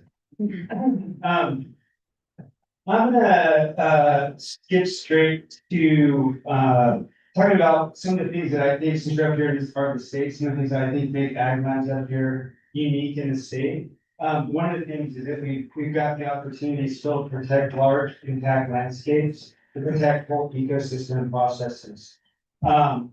These agricultural lands support a range of environmental values acknowledged by the state as being especially significant from an environmental standpoint, including biodiversity, healthy watersheds, endangered species habitat, and a really big capacity to sequester and store carbon dioxide from the atmosphere. Importantly, a lot of these ag lands are also associated with forest lands that provide, lumber that makes housing more affordable in the state. A second point of 3 is that, like I said, I've been doing this a long time. Over the last 8 to 10 years, as other suitable funding sources have slowly, dried up or shifted priorities, the SALT program has really stepped in and become an essential part of multifaceted conservation efforts on the North Coast. And I want to thank the council and the department for, for your ongoing support for these efforts and the important work that's done on here. Last, I brought this printout from a Court Grand blog. This is for anyone who doesn't know, Court Grand is a national real estate company that markets unique places, unique areas, and properties to a broad audience of buyers who are really looking for something unique and special for their next home site. This is from July of this summer. It's a special edition on Humboldt County. And I think that my main point there is that although we are in a rural part of the state, we do have development pressures. And I think as Mr. Wendroth here said, virtually any buildable, affordable, it looks like I'm out of time. I'm gonna stop there. Just thank you for hearing me out and for your dedicated service to the state. Thank you. So we'll look back online here. Let's try to hear from Fred Ramos one more time.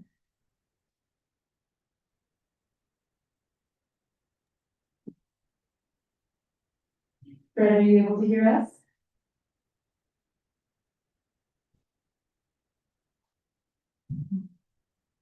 Okay, apologies that we're not, oh, I do see a raised hand. Yeah, so we're not able to hear you at this time, unfortunately. We would love to hear from you, perhaps via email, and we can be in touch. So we'll move to Jonna Mason.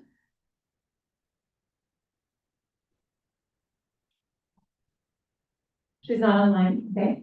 Next we'll hear from Guru Mantra Khalsa. Not online, all right. And last on our list is Paul Viana.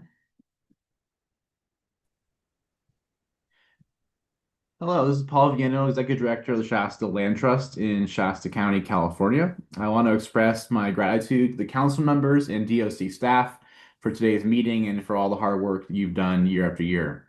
More specifically, I want to extend my sincerest thank you to Artemis, Cassidy, and Shanna for your years of support here in Shasta County.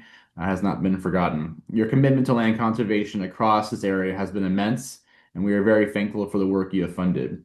Over the last 6 years, the SALT program has funded 6 conservation projects totaling over 3,500 acres, with 2 more projects currently underway.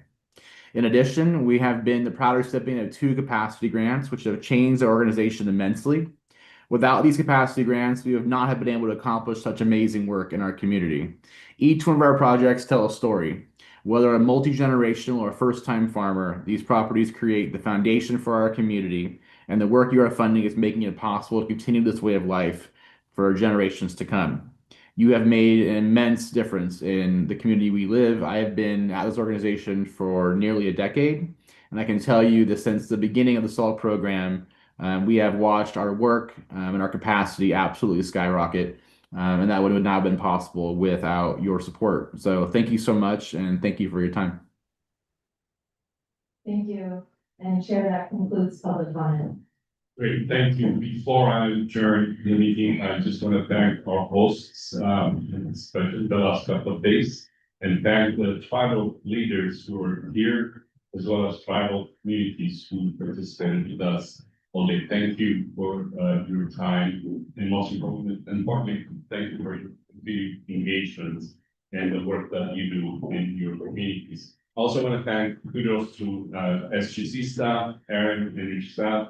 Incredible work, not only on the programs, but also your focus on being in community as part of our meeting. So thank you to all of your staff. I would especially like to thank your support staff who are here and with logistics. It's not easy to have meetings other than our location in Sacramento, specifically Lisa Dunn, Justin Macy, Caleb Swanson, Fabian Perez Gold, Mahima Ali, Michael Jimenez, Miguel Navarrete, an excellent driver, brought everybody here safe, and Sarah Bauer. Thank you for all of your support.